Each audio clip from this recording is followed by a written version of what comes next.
Hello, we are live.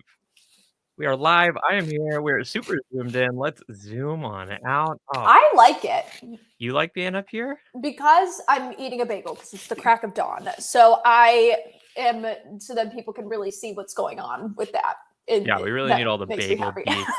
I don't like it, so I'm gonna Okay. I'm gonna zoom out. Absolutely fair. But I respect your opinion. I just graciously overrule. Yeah, Uh, absolutely. how is everybody? Hello in the chat. Looks like we got Marissa. Oh, Feel yourselves, everyone. Hot takes are coming. from Sarah, not from me. I think people kind of generally agree with what I have to say. I haven't read any comments or anything like that, but I'm thinking based on what you've said, I think people kind of generally agree with what I have to say. Oh, people love you. It's you're everyone's favorite dark pal. That's kind of the running theory. I'm a dark pal. You're a dark pal. I would say every Vic video has at least a couple comments that are like, Vic is a dark friend confirmed. No, me a dark friend. But the good news is the book of the Victionary has been opened yet again. The book of translation. Oh, thank you. Badger Masher likes your chair. Thank you so much. I'm a Bond villain. It is a chair. But not a dark friend. Not a dark friend. Hello, Doviandi. Hello, Hybrid Havoc. Hello, Dark One's Taint. Good morning, Too Much Food. Vic is president of the Dark Pal organization, the DPO. Hello, Boggy. Hello, not Rach. A dark pal. Sorry to break it. Pash. I'm sort of like, when people describe me, they're kind of like, oh no, Vic is like the opposite of a dark pal. That's how people describe you. I'm a light pal. You're a light pal. You're a child of the sun. Yeah, absolutely. I cut off people's hands for fun. Yeah, that's fair. Oh, Rach, I'm glad you were able to join us today. Ash is reserving opinions until we figure out what you think of episode 5. Right. Dark One's Taint, and Dark One's Taint would know. Says that's exactly what a dark pal would say. And Pasit agrees. And so does Saskshwalksh. My father is calling me. I don't know what he wants. Let me text my father. Vic, entertain the people whilst I text my father. I can't do that. It's too much pressure. So here is what I will do instead. I'm going to sit silently and stare at you until we're ready to go. I like it. Good evening, SC2 English. Oh, good evening. Good evening. Good evening. What is this, Australia? We're just going to wait. We're going to wait until 7 minutes after it gets started, give people time to show up. But in the meantime, Vic, I think the people might appreciate getting to know you a little bit better. I mean, I feel like we've gained much insight into your psyche through this series.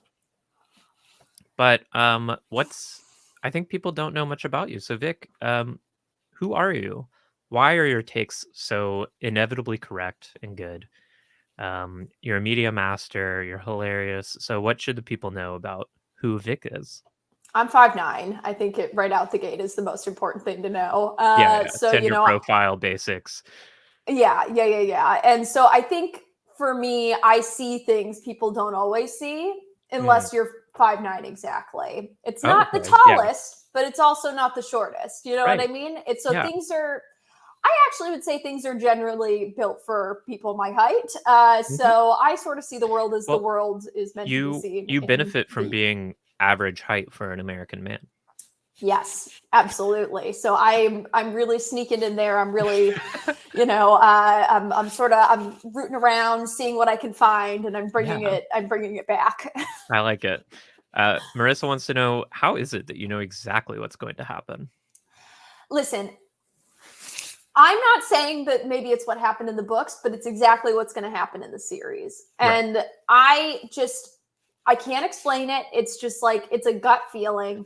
And I have this like very special ability to say exactly what I'm thinking and not think too hard about it, which I think can be a bad thing, but it also could be a good thing if I'm right. Well, Vic, I think that is. Do you think that is like a relic of your improv training and your time doing improv, or do you think that is something you've always had that like made you especially good at doing improv? Because that's a vital skill on the stage. I'm the oldest of 5, so I think a lot of my life has been built around just saying something very confidently. And okay, see, people are agreeing. I'm not a dark pal, and so I'm taking I don't that. know. So I think Ash was being sarcastic personally. But... No, Ash and I are on the same team. I don't think so. And I can perfectly read tone.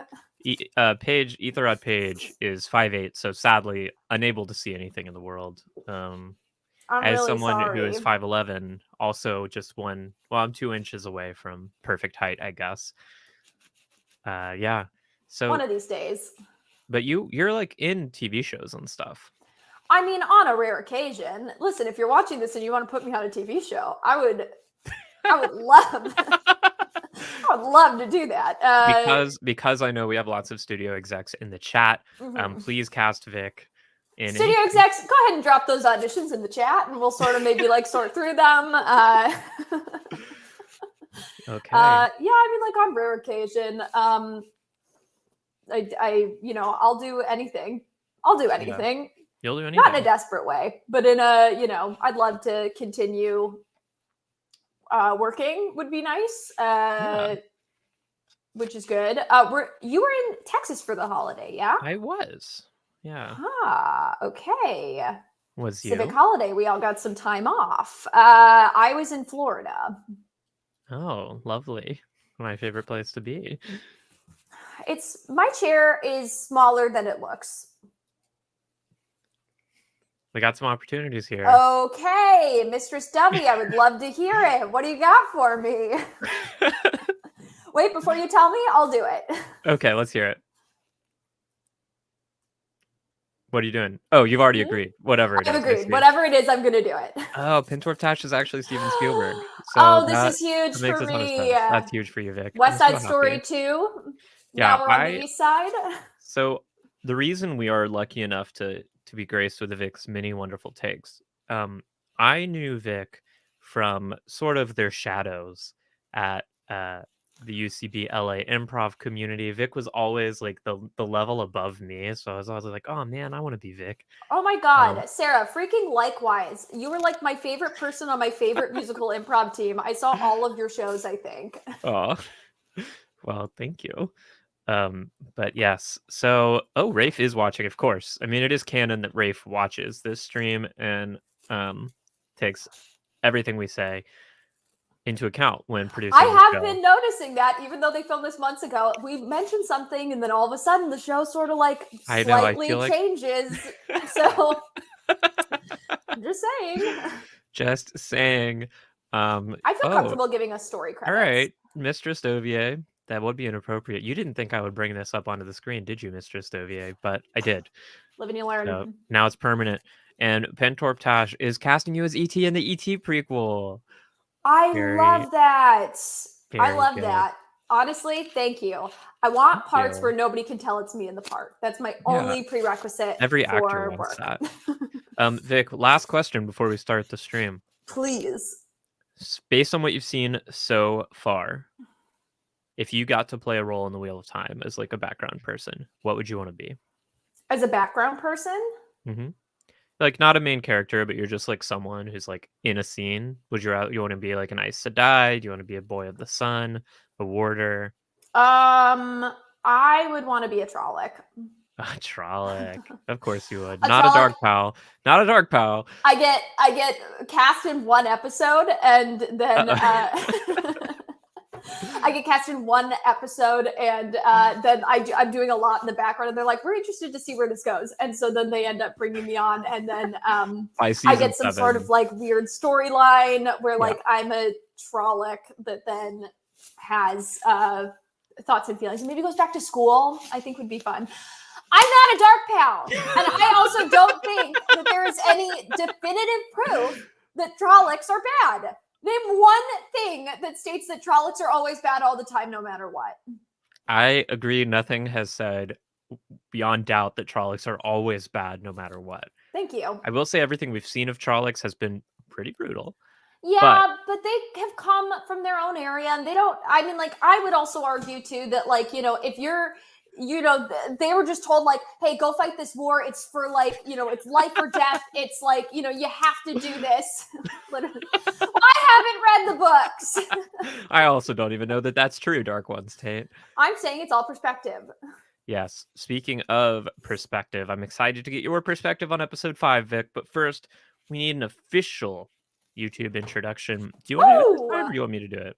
I want you to do it. I like it when you do it. All right. Hello and welcome to Maidens of the Spear, where we talk about the Wheel of Time, and we have a really good time.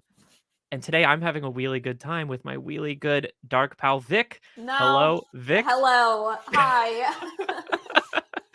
Sorry, I mean, definitely not a dark pal. No, but don't roll your eyes like that, right? So it's definitely, I'm not a dark pal, and I will literally go to my grave saying that I'm not a dark pal. And I'm curious as to why you think I am and why everyone thinks I am. And I think that maybe that says more about you than it does about me. I think that that's very true, and maybe I need to examine my own internal biases. Thank you. Vic, let's talk about episode 5. Yeah, I would love to. So, episode 5, let's just walk through it again. I mean, do you want to give us a quick, like, short summary of what happened in the lead up? Like, give us your summary of episode 4, because we've heard your summaries of episodes 1 through 3. Massive. Of the whole episode 4. Just like short, just like, like, what do we need to know previously on episode 4? Perrin and Iguain, they're walking. That's sort of their whole thing, that whole episode. Then we have the second storyline is Matt and... Did I miss this? Did Glee die?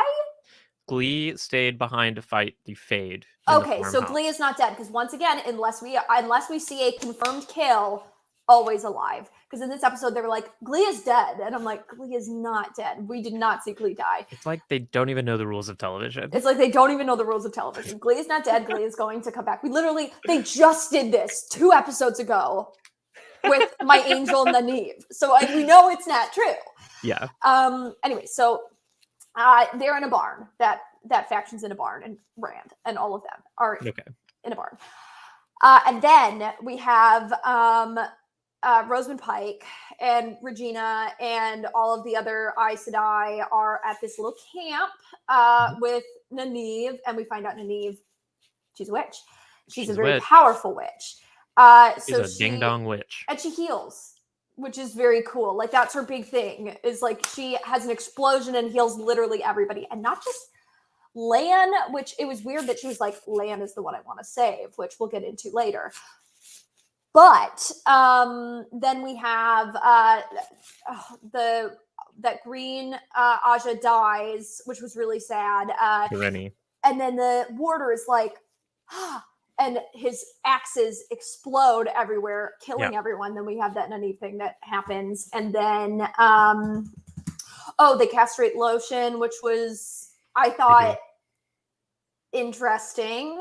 I mean, they had to do it, I think, because he was too powerful, and it seemed like he was going a little bit He was a little cuckoo banana pants. So it makes sense. And then they're like, all right, let's hustle it to White Castle. And that's sort of what happened there. Yeah, great. Very good summary. So episode 5, we open on a funeral for... Right out the gate. Yeah. So interesting that they buried all of them together, because it was like the opposing army for Lotion, right? It was Lotion's army. It was Lotion's soldiers. It was, I assume, some other warders who didn't make it, maybe, but I think it was mostly Lotion's army. I don't think it could be, because they made this whole big deal about like Aes Sedai and warders going insane if each other die, and it being a huge deal. And so wouldn't there be a bunch of other Aes Sedai that are like, no? Good point. Yeah, it probably is mostly just Lotion's army that they're all burying together. But it was just nuts that then they were like, yeah, all these people that were attacking us, we're gonna bury in a circle with what was her name? Karenni. I was just like, how interesting. And our sad sack warder that is left behind, that did kind of almost kill everybody, is even sadder, if that's possible at this He's point. very sad, yeah. Do you know his name? I really want to say Kyle, but I know that's not correct. It's Kyle. What is it? I'm not going to tell you. So Kyle the warder is very sad because Kyle's freaking bummed to heck. He is Yeah. so unbelievably sad. And he's a real bummer. He's a real bummer for the rest of the group too. I absolutely get it. I'm just pointing that out as a fact. He is a real bummer. He's got the horse and he's like holding the horse with all of Kareni's stuff and has like all of, you know, it's like her stuff. And I think one of her boots is still in the stirrup. Yeah, the old backwards stirrup boot. They really What is focused on that about? one. Is that a thing in the book? I don't know. I guess it's an indication that the rider did not make it home. I see. Okay. So yeah, yeah, that's not in the book. And that, as a general rule, like in the books, warders exist as like sidekicks, and it's implied that they have their own, you know, they are their own like organization with customs, but it's just never explored very much. Gotcha. So all the looks we get into like the warder culture in this episode, those are innovations of the show because they're really not explored into much detail. It's so horny, like top to bottom. Warder culture is just like very horny. Is it not? It's pretty horny. So we have the funeral. They're very sad. And then did you catch that everything after that is 1 month later? Oh, no, I did not. Wait, what? Everything after that is 1 month later? Yeah. So what? Here was the funeral, and then I missed that completely. What? So they're all just wandering for a month? Yes. No way. I missed it too my first time. I missed it too the first time I watched the episode. I was like, wow, they got to the White Castle fast. And then I went back to get screenshots and I was like, 1 month later. No, way too long. Because then that means I don't know. I don't know. I have no idea. No, it's way too long because that means this is interesting. Oh. So the boots are a real world thing. The backwards boots show a general who died in battle looking back on their troops. There you go. I love that. I think about that moment, love that too, because like they made such a big deal about like what an incredible soldier she was. And so like to have her die at Lotion's hands, like I think was a good way to show what a powerful Vic, I just want you to know, like, I'm super happy you didn't notice it because last night when Mary Lou and I did our review, I was like, yeah, and did you notice the 1 month later? Because I thought I wouldn't be the only one, and I was the only one. Like, no, not even. You're not the only one. Yeah. That made no sense whatsoever, and timeline wise doesn't make sense to me because then like, because then that would mean that everything is 1 month later. We are right? Professional reviewers. That would literally, and do you want to know the kicker? I watched the first half of this episode twice, so I would have missed that 2 times. Twice, yeah, love it. Okay, but here's the thing, because that would mean that Perrin and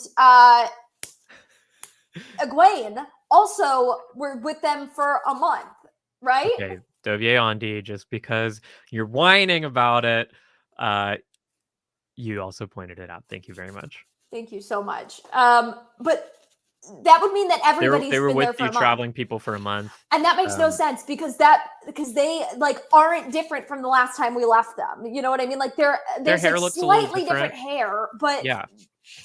Honestly, a month isn't that long. A month is 30 days, 31 days in some cases, 28 in other cases. Yeah, actually, so we're assuming it's February. The calendar in this world is actually different. I'm sure someone knows. So a month is 48 hours? A month is 48 hours in the Wheel of Time world. Yes, Perrin's hair is a little bit longer, as Marissa points out. A month is 28 days in the Wheel of Time. Thank you, Pintortash. I knew someone would let us know. Perrin rocking those baby locks was on point. So, yeah, things are a little different. But I was actually happy to see that it was 1 month because I was like, whoa, they all got to the White Castle fast as fuck. Well, I just assumed that it was a small world. Yeah, see, that's what I don't want you to assume because it's a very big world. So we're all walking, and then we see from is it from first Nynaeve and Rosamund Pike's perspective that we see? What storyline are we on? Let's start with Perrin and Iguain's storyline first. Okay. So we don't even see White Castle. We're not even at White Castle. They're literally on the outskirts, and all of a sudden, Boys of the Light are like, halt. Halt, yeah. Halt, halt. You need to stop and tell us what you're up to.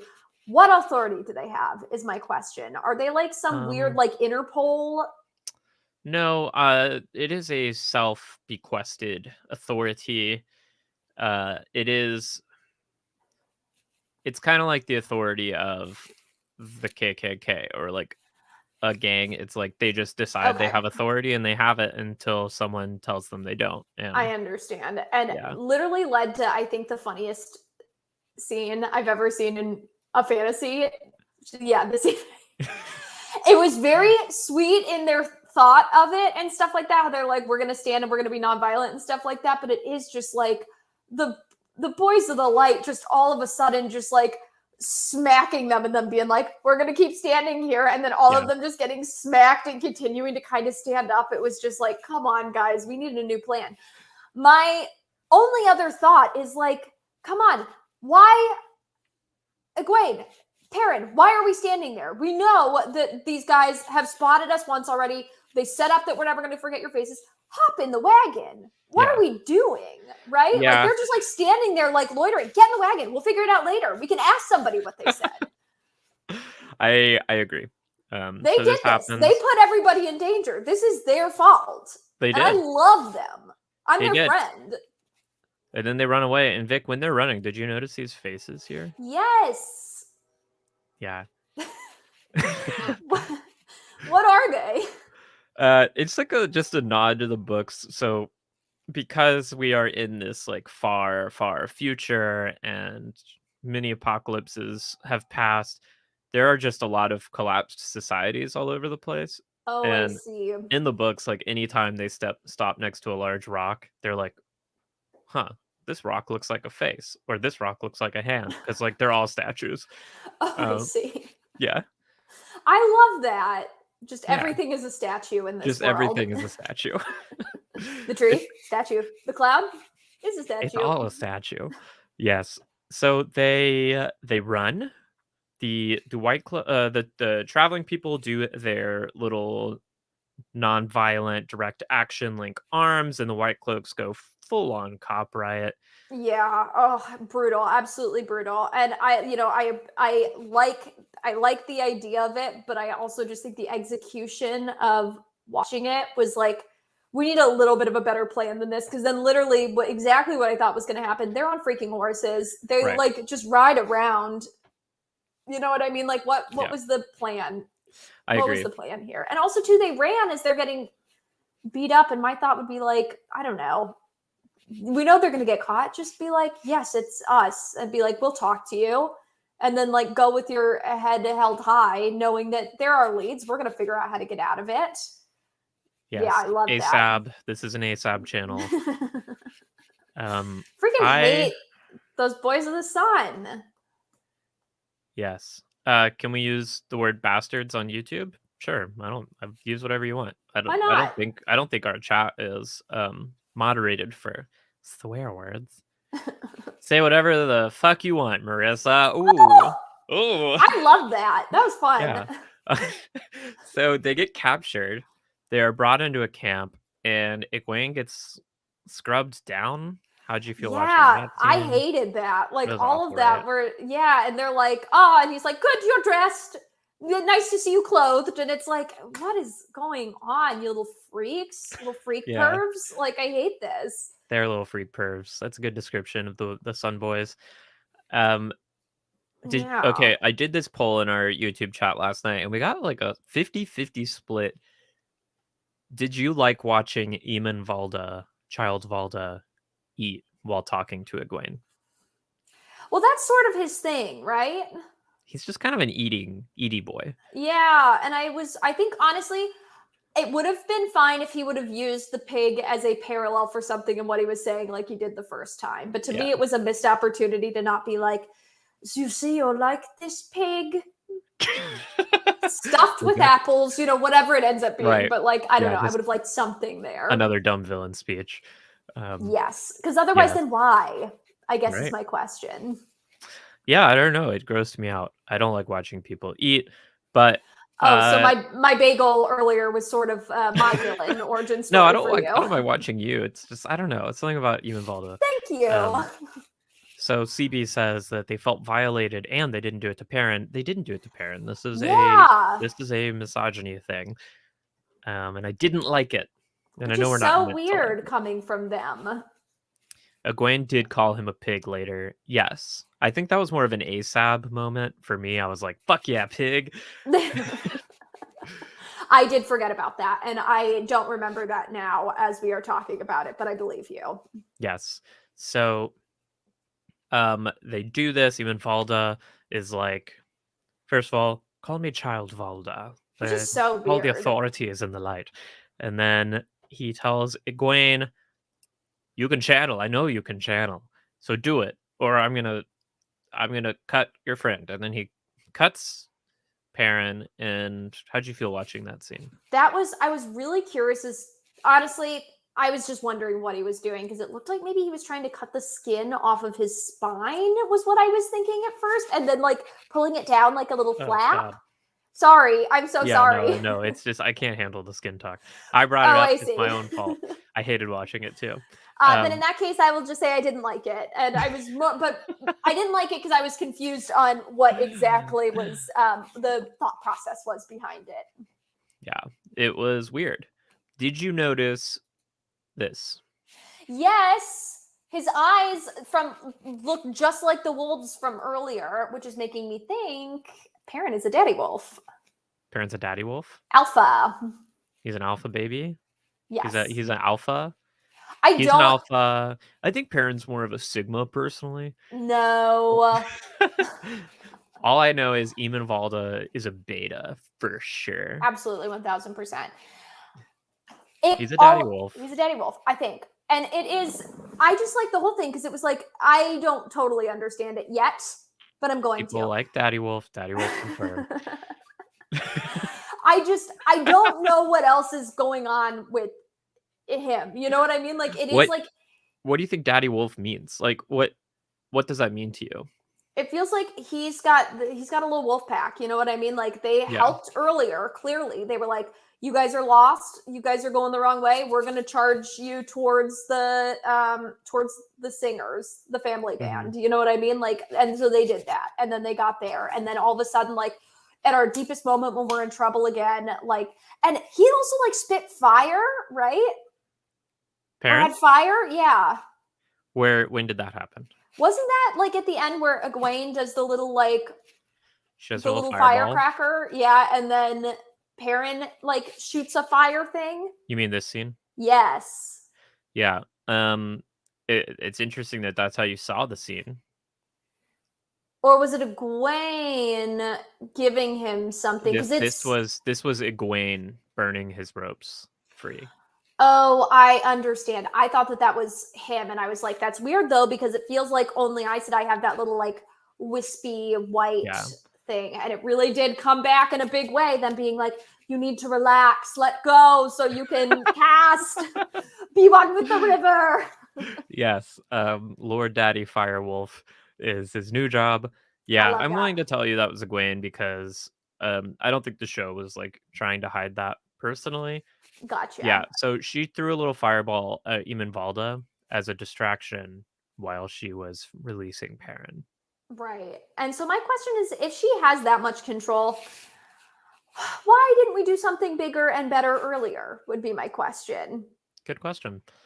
I'll tell you, like, I think a lot of times these people who are new to channeling can only do stuff when they're in like total desperate situation and like instinct kicks in.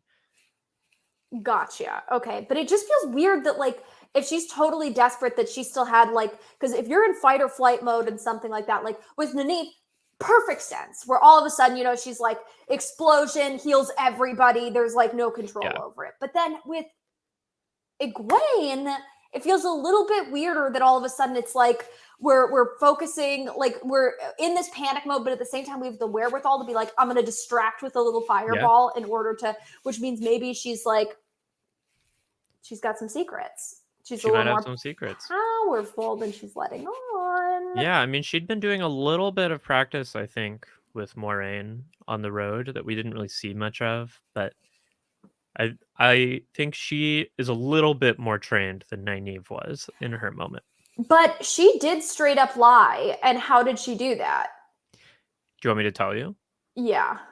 So the reason Aes Sedai can't lie, the 3 oaths, is because when you attain the rank of Aes Sedai as part of your like promotion ceremony, you take the 3 oaths on a magical item called an oath rod, which like magically binds them to you, but it's not something that is inherent to being able to do magic. So what would happen if you were like a novice and then all of a sudden we're just like, actually, I quit. I don't want to do this. And you were magic. You were straight up magic at that point. And then you left. And then what happens? Do you get castrated? So if you are strong enough that the Aes Sedai think you would be dangerous out in the world, they basically just won't let you quit. Like, I see.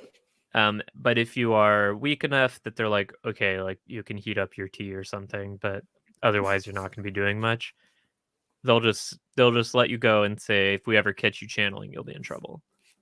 Gotcha. Okay, I understand. Okay, that makes perfect sense, and that's how we ended up with like the wizarding world of Harry Potter. Yes, exactly. Because they were basically like, go do your little spells and we'll figure it out from here.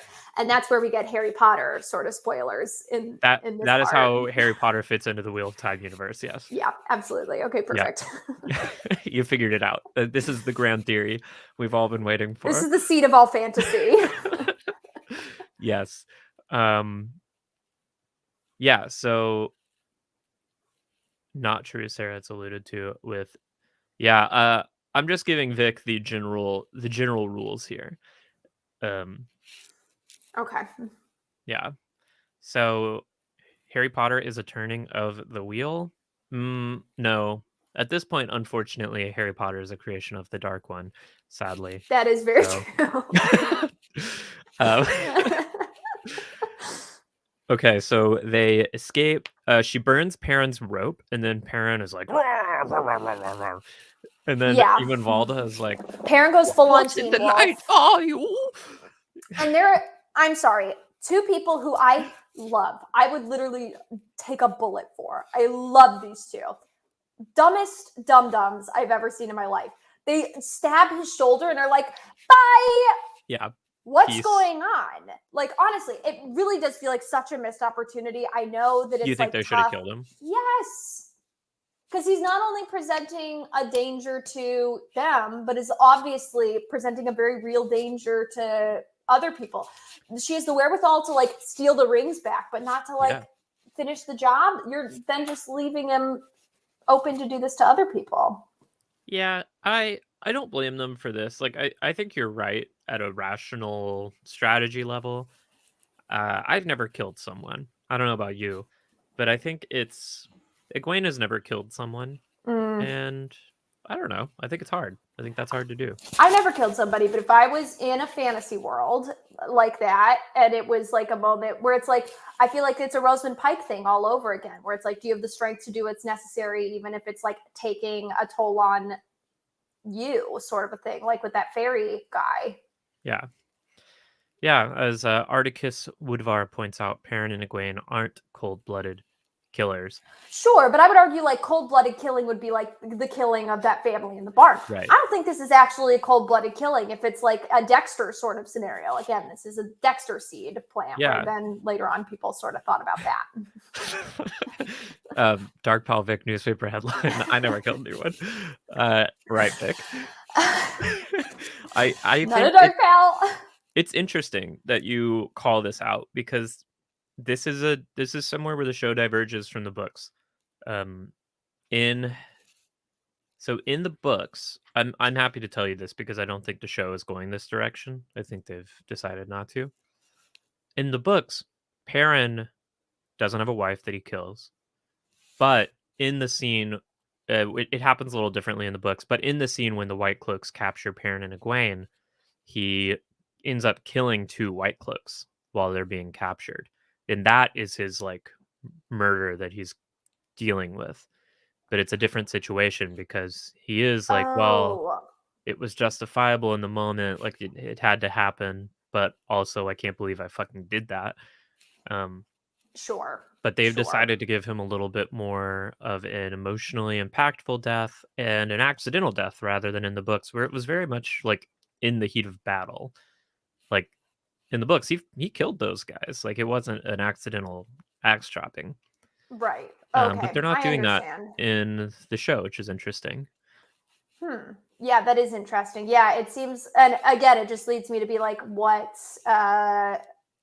It's again like leads me to a little bit of a confusion with Perrin and what their end game is with that character specifically. Because at first I was like, they made such a big deal with the Singer family that they were like, you know, you can choose nonviolence. And I do still think that that is where they're going to head with this character eventually. Maybe not today, but at some point that he's going to end up being some sort of like nonviolent figure. He's going to be this like ultra powerful figure that decides to cast aside any kind of violence. Interesting. It could very well be that, Vic. Yeah, other people in the chat are pointing out like they're young, it's too early for these characters to be killers. I will counter chat. Nynaeve shanks the dude straight up when Logain's army attacks the Aes Sedai camp. And Perrin's also killed a bunch of Trollocs. All of a sudden that doesn't count? And Perrin has killed a bunch of perfectly innocent and sweet and gentle Trollocs. I'm not saying that they're innocent or gentle or sweet, but he does kill them. He does kill them. So, you know, so I'll concede that. And would a dark friend concede that? No. So there we go. Yeah. Do you have, so you're predicting Perrin will end up as a mega powerful figure of nonviolence. Do you have any predictions for where Egwene's arc is going at this point? I mean, I think that she is going to end up maybe. I wonder if she is going to end up in Aes Sedai, or if she's just going to end up this like ultra powerful magical force that refuses to like be a part of White Castle at all. Yeah, I like it. Because we got that thing with Fire Ghost, where Fire Ghost was like, "You're mine." So I don't know. I really don't know. In the last episode, so you think she might join Fire Ghost? I think she might join Fire Ghost because I'm not totally convinced that Fire Ghost is a bad guy. Yeah, we don't know much about Fire Ghost. So just because you're scary doesn't mean you're a bad guy. That's true. That's a good point. Yeah, and then we see the Wolves. The Wolves are attacking the White Cloak camp. They look like a bunch of good boys having a grand old time running around with their friends. And Perrin's like, they will not hurt us. And Egwene's like, how do you know that? They sort of carry on. And so at this point, it seems like Perrin is now also aware of some sort of a connection happening with the wolves. I don't know. Yeah. And it's also just like so weird because these are like 4 people. Like, how did they end up at the Riverbend is my question. Like, they all ended up here, and it's seeming like from this episode, they're all like special in some regard. You know what I mean? Riverbend is the town they're all from. Yeah, what's it called? The Riverbend. It's called the Two Rivers. So we end up at the two. So how did they all end up there? You know what I mean? They're all from there.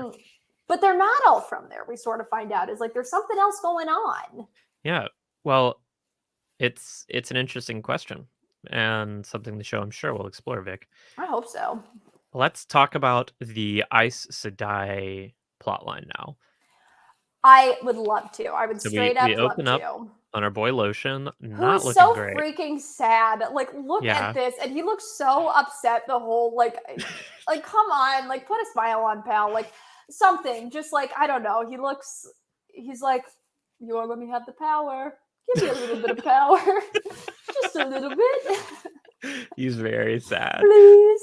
Even hardcore power withdrawal. Yeah, because this is like a month later, and he's bummed. He's real bummed, and I feel for him. He's looking a little sad, a little pathetic. But, nonetheless, we then, pop him in a little cage and parade him through the city. Yeah. Can I just say, I get it. False dragon, and was channeling and did try and kill a bunch of Aes Sedai, and that's true. He was, what did I say? Oh, right. He was castrated, so that's why he's bummed. I mean, it makes sense. I'm not disagreeing that he should be bummed, but I'm like, I just try. You know what I mean? Try and smile a little bit. Yeah. But nonetheless, so I thought it was a little uncalled for when everybody was throwing vegetables at him. Like, what's going? Come on. The poor guy was castrated. I think he's learned his lesson here. You know what I mean? Like, they got him. They won. Oh no. Oh, okay. What's going on? Sorry. Over there? Nothing. They got him. You know what I mean? It's done. It's over. Why do we need to also throw perfectly good fruit at him? Two other quick questions. One, we're going in. Why is there's volcano is going to be important, right? Freaking Mordor. We have a volcano right behind the city. Yeah. That feels like a real Chekhov's gun. It's kind of smoking. You don't build your cities next to active volcanoes? No. In what world? We did on our little island. Oh, right. Vic and I played a game of the Quiet Year where we built a town between two volcanoes. Volcanoes. So, you know what? I stand corrected. Maybe it keeps them warm.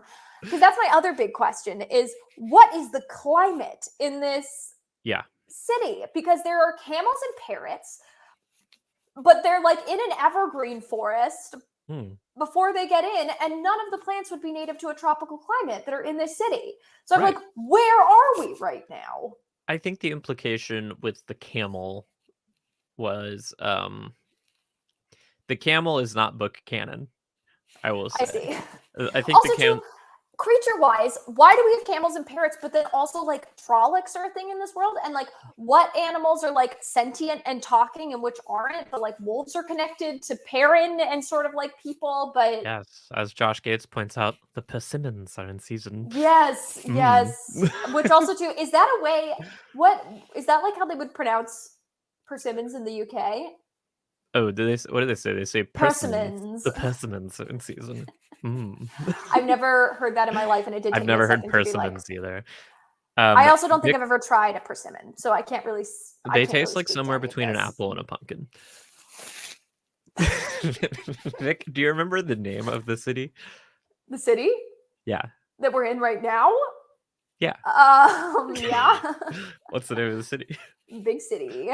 Big city? Big town. Big town. I don't remember what the name of the city is. I am gonna guess Vader. Vader. Close. Yeah. Yeah, so the White Castle is in Vader. Yeah. That does actually sound right. It's pretty close. It's a two-word name for the city. The initials are TV, if that helps. Town Vader. Town Vader. They're in Two Vader. They're in Two Vader, which is the home of the White Castle. And the White Castle is massive. I was not big. expecting it to be that big. Yeah, it's very big. I have a picture of it for you. Let's get that picture of the White Castle. Oh, stunning. Yeah. Stunning with that freaking active volcano, and they're just suspended in the middle of a moat. Yeah, it's a river, actually. They're an island. It's a river island. Cool. I love that. Yeah. It is also, if you look at the maps in the books, it is I'll pull up a map for you another time, Vic. It's very much vagina shaped. Oh, great. Yeah. So sort of really hammering home the sort of Aes Sedai run this town. Yeah. Great. Exactly. I love that. Yep. So the active volcano, as you have pointed out, will come into play. It's got to. And I assume you think it will explode and destroy Two Vader? No, not necessarily. I think that it's going to involve a person, a very powerful person doing something with the power of the volcano. Interesting. Thank I like you. the theory. It could be that. And then I think all the Aes Sedai are going to have to come together and save the city. Yeah. Did you catch the name of the volcano? Mordor. Of course. So what is the name of the volcano? Do you want me to tell you? Or do you No. want to stick with Mordor? No, I'm going to stick with Mordor because Okay. I'm not going to remember. I really want to say I'm going to remember, and I would like to hear it, but at the end of the day, I don't think I am going to remember. So Yeah. we'll stick with Mordor. And you know, on second thought, I'm not even sure that they say the name of it in the episode. Okay, great. Fantastic. So we are back with our warders. We have the little ceremony where Ivan and Maxim wrap Kyle in white. Right. And And he's he's like, like, what a bummer. I haven't done this since my dad died. And we get this super sad scene. And I have a question about warders in general, because what it seems like is warders all come from, I think hearing his story, what was so interesting about that is it was like, oh, it really does feel like that idea of, you know, like when they tell you like in any kind of like, if you consume any kind of media where they talk about like addiction or alcoholism or anything like that, and they're like, don't jump right into a relationship right after you get through like rehab or anything like that, because you really need to focus on yourself and work on yourself. And it really does feel like he went from being an alcoholic to then jumping and becoming addicted to this relationship with Karenni. And so now all of a sudden he's like not a person anymore. And are you saying it's unhealthy to go directly from a life of addiction and emotional abuse into becoming magically permanently bonded to another human being? I'm just throwing out maybe it's not the best option. I'm saying maybe let's sort of like figure out what does Kyle like? You know what I mean? Yeah, like what are my interests? What are my thoughts on who I am as a person outside of being dependent on something or someone else? There just throwing it out there. Just a thought. There is definitely like a fairly unexplored, I think, level of codependency about the Warder Aes Sedai relationship. Yeah, which honestly to me is a tick in the Reds column where they're just like, yeah, we're supportive of each other and we're doing it together. Again, not that I like love the Red as a group, but there is something interesting there to be like, yeah, there's something a little weird about those relationships. And then you have that other guy that was like, yeah, my dad tried to kill me when I was 5. And I was like, guys, I really do think we should maybe be doing a little bit of digging into that and maybe healing that part of ourselves before, because now we're just like one-upping our trauma here. And I'm like, I think all of this sounds like a red flag and we should maybe take a step back. The Warders are interesting. They, as a group, and this isn't something that's really explored much in the books, but I think the show is pointing it out. Like, who are these guys who go agree to become, permanent magic bodyguards for these people? And a lot of them are going to be coming from fucked up backgrounds where it's like, well, what else do I got going on? Like, or like some people that are really like needing that purpose or needing that family or something like that, which also leads me to a prediction. Because there was that moment where Kyle was like, Lan, you lose Rosamund Pike, and then let's see how you feel about it. Sure. That makes sense. I'm figuring that out at this point, I think. But I appreciate that, and I hear that. I also think that what does this say? People have healthy childhoods probably don't leave their homes to become Stockholm fighters for witches.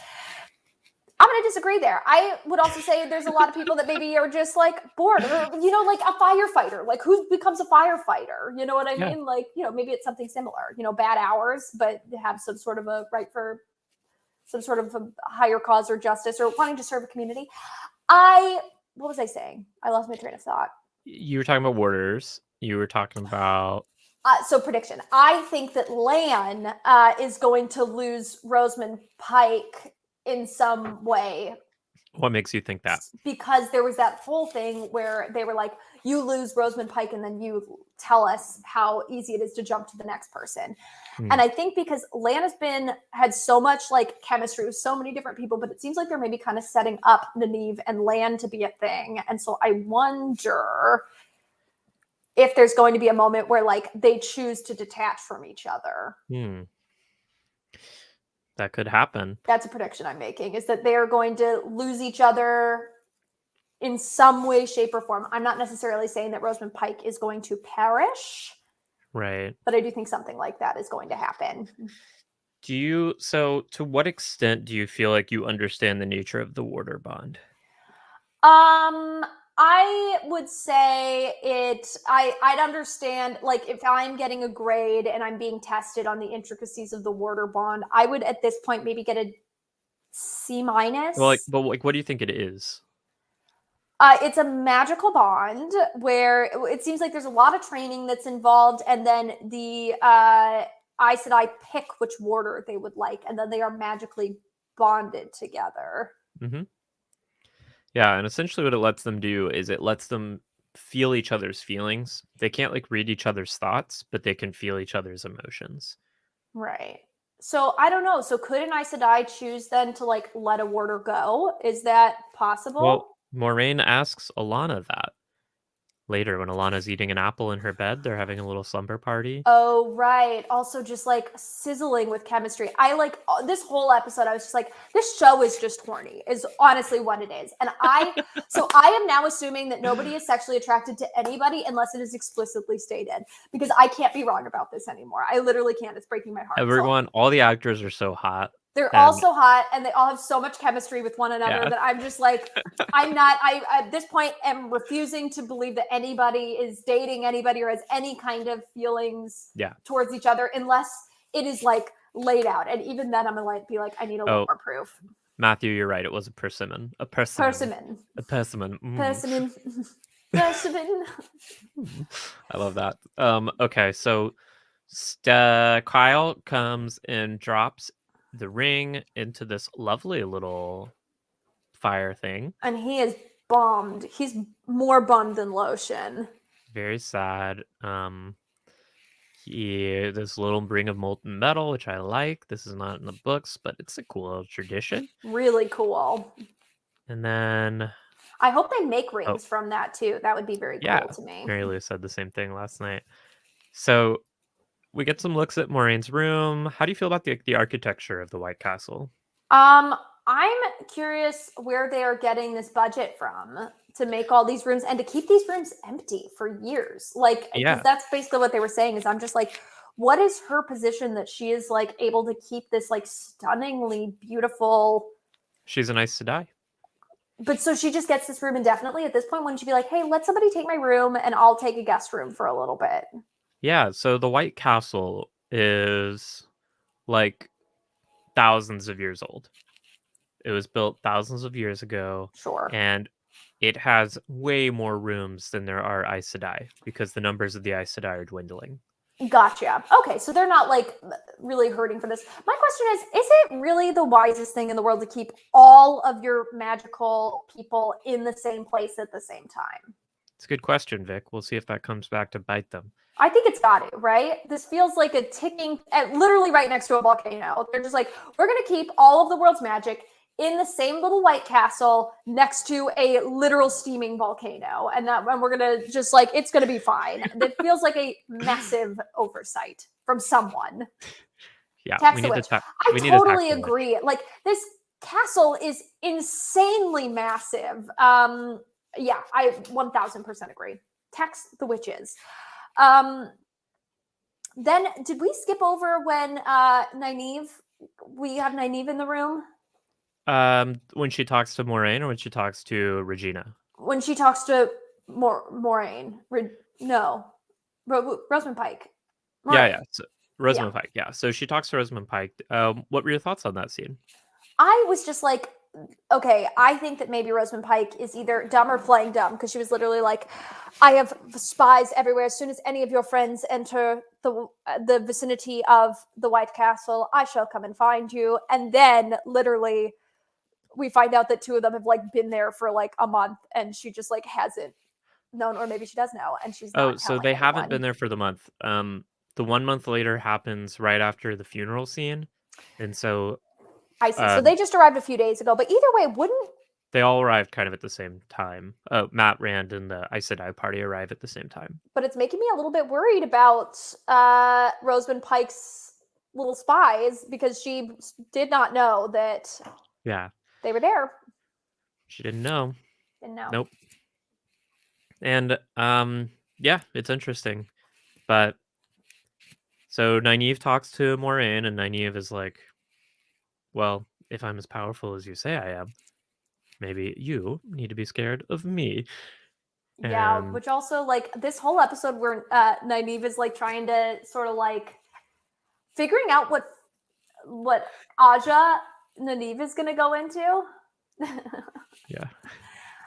I'm so confused. I really don't know where Nynaeve is going to end up, which is also making me think maybe she's not going to become an Aes Sedai at all, or maybe she's going to become the most powerful Aes Sedai of all time. Could be. So those are my predictions. She either will not become an Aes Sedai at all, or she will become the most powerful Aes Sedai. Did you catch when Moiraine and Leandrin were talking, and when Rosamund Pike and Regina are talking, and Rosamund Pike is like, "Oh well, I don't think she's become a red. Like, you don't think the yellows will have her?" Did you catch what the yellow Aja's thing was? They're healers, correct? They are healers. Right. Okay. So do you feel like that's a potential landing spot for Nynaeve? I do, but I also think maybe it's too obvious. And she is constantly in green, which is making me think maybe it's a little nod to that she's going to end up in green for some reason. She does seem to like Lan. And the greens are cool as heck. Yeah, and she likes Lan, which maybe means that it would be, I don't think that she'll end up in red. I really don't. But I also I think maybe it's a misdirect that she's going to end up in. And also, too, again, sizzling chemistry. I'm assuming they're just friends. This one's interesting. This one, I'll tell you, Vic, because this relationship doesn't exist in the books, but in the plot summary for the episode on Amazon, it mentions these two characters having a complicated history. I see. Again, I'm assuming that complicated history is, just that somebody stole a spell book or something like that. I'm not. I can't put my heart out there anymore. You can't have your heart broken. Rushed. So I'm just saying, there's nothing sexual happening to anyone ever in this book unless it is explicitly laid out for me, and then I will believe it. Yeah, that is possibly a safe bet, but the show I think is, I don't know. Because it's not in the books, I will speculate with you. I think there's something going on here. I read this as they are exes. Now, I did read too. I read a creepy theory I didn't like, where someone on Twitter is like, "Well, we don't know how old they are relative to each other." And I'll tell you, Vic, Aes Sedai age super slowly. Like, they can live for hundreds of years. Ooh. So they look like they're the same age, but we actually don't know how old they are relative to each other. Oh no. And someone was like, "Well, if Regina were a full sister when Rosamund Pike was a novice, maybe there was an unhealthy relationship there." Oh, that actually would completely check out. It would also completely check out.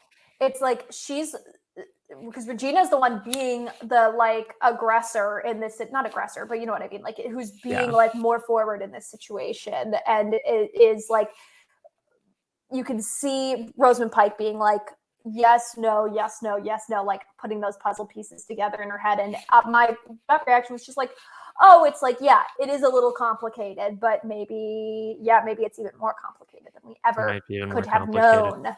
Yes. I hate that.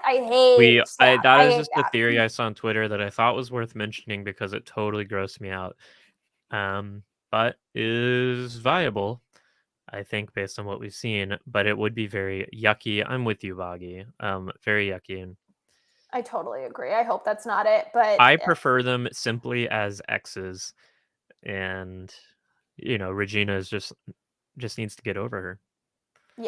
Yeah, totally agree. Because she's already trying to sabotage her, with Nynaeve, and is let's talk. Let's talk about Rosamund Pike. I have things to say.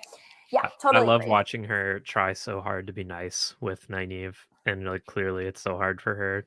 She doesn't know how to be friendly and kind. Yeah, it's very cute. Yeah. Who do you think of the actress playing Regina? A little complicated. I mean, it's so tricky because I think all of the performances, there's not been a performance that I've seen that I've been I hate this performance. I think all the actors are doing a great job. But for me, especially in fantasy, it's so hard to not conflate the character with the acting performance. I think everybody's doing a great job acting wise, but there are definitely characters that just is people or entities or story devices that I like better than other characters. And I find Regina's character a little infuriating. Yeah. She's very infuriating. And so then we have the whole Kyle scene. So first we have Kyle has his little statues. Did you get a good look at those little statues? Yeah, they look like little You want to see tombs. them? Yeah, they do look like little tombs, and maybe one of them looks a little like Chewbacca. Did you catch what they called these? Statues? Yeah. Statues. Like Lan is like, oh, you're doing this ceremony. Yeah, and it sounded like they were dangerous. Like they were like locked. It was about. Am I crazy? Was this the thing where they were saying that they were like locked in there? Inside the statues? Uh-huh. They're locked somewhere. Could be inside the statues. Maybe they're just rocks. Yeah. Maybe they're not actually statues. Maybe they are just rocks. They're purely just rocks that just happen to look like this. Yeah. Yeah, it could be. So Kyle was doing a little ceremony, floating some incense around these little guys, and then Lan is like, I'm a little worried about you. I'm going to stay with you tonight. Which I think was smart, but it seemed like maybe Kyle was like, I knew that this was going to happen, because then requested that sleepy tea and then just gave it to Lan, correct? Yep. Oh, this was such a bummer. Very sad. And they had such a cute little scene where Kyle's like, I've never been with a man before, and let alone two.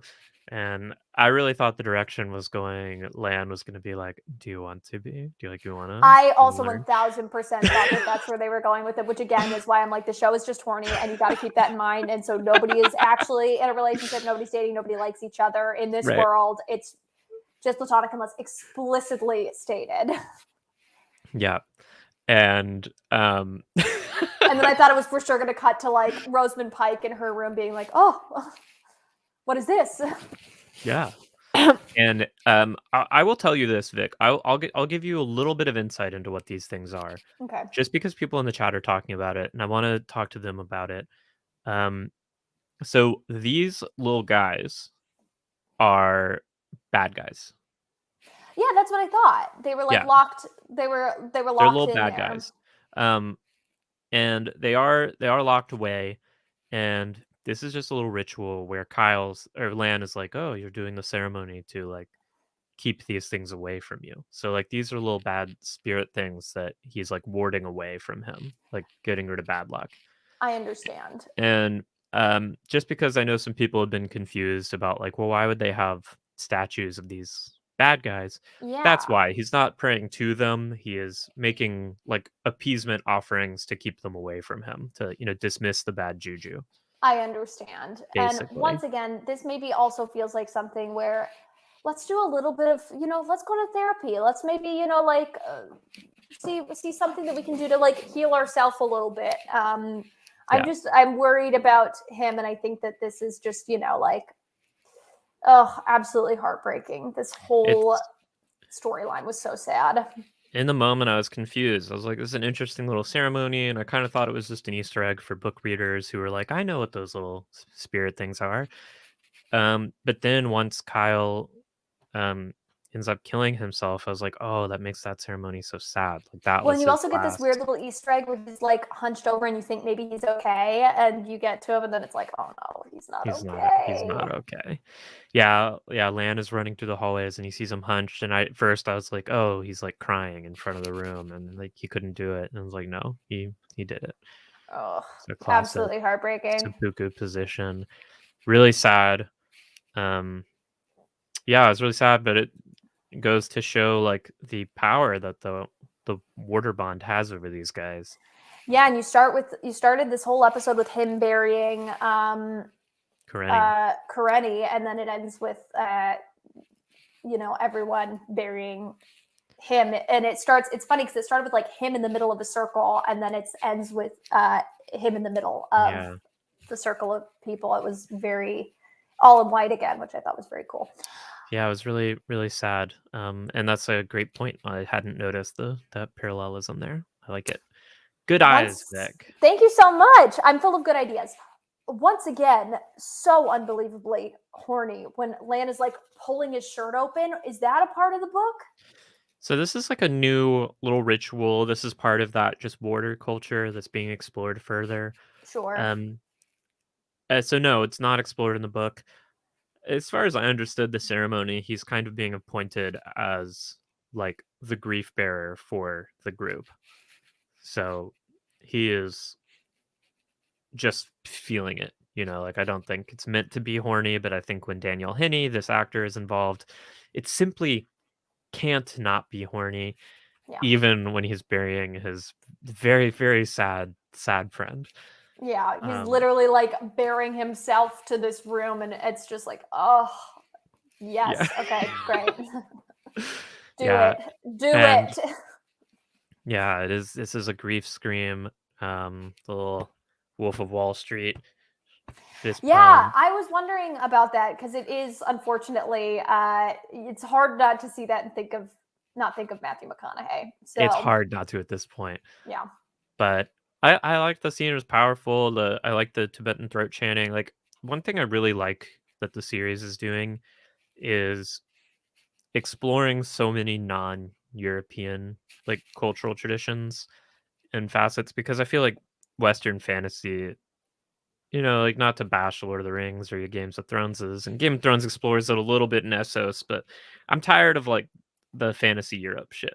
And Wheel of Time just isn't that. So I'm glad it's so much more global. yeah, it's just cool to see them sort of like doing their own thing and making it, trying.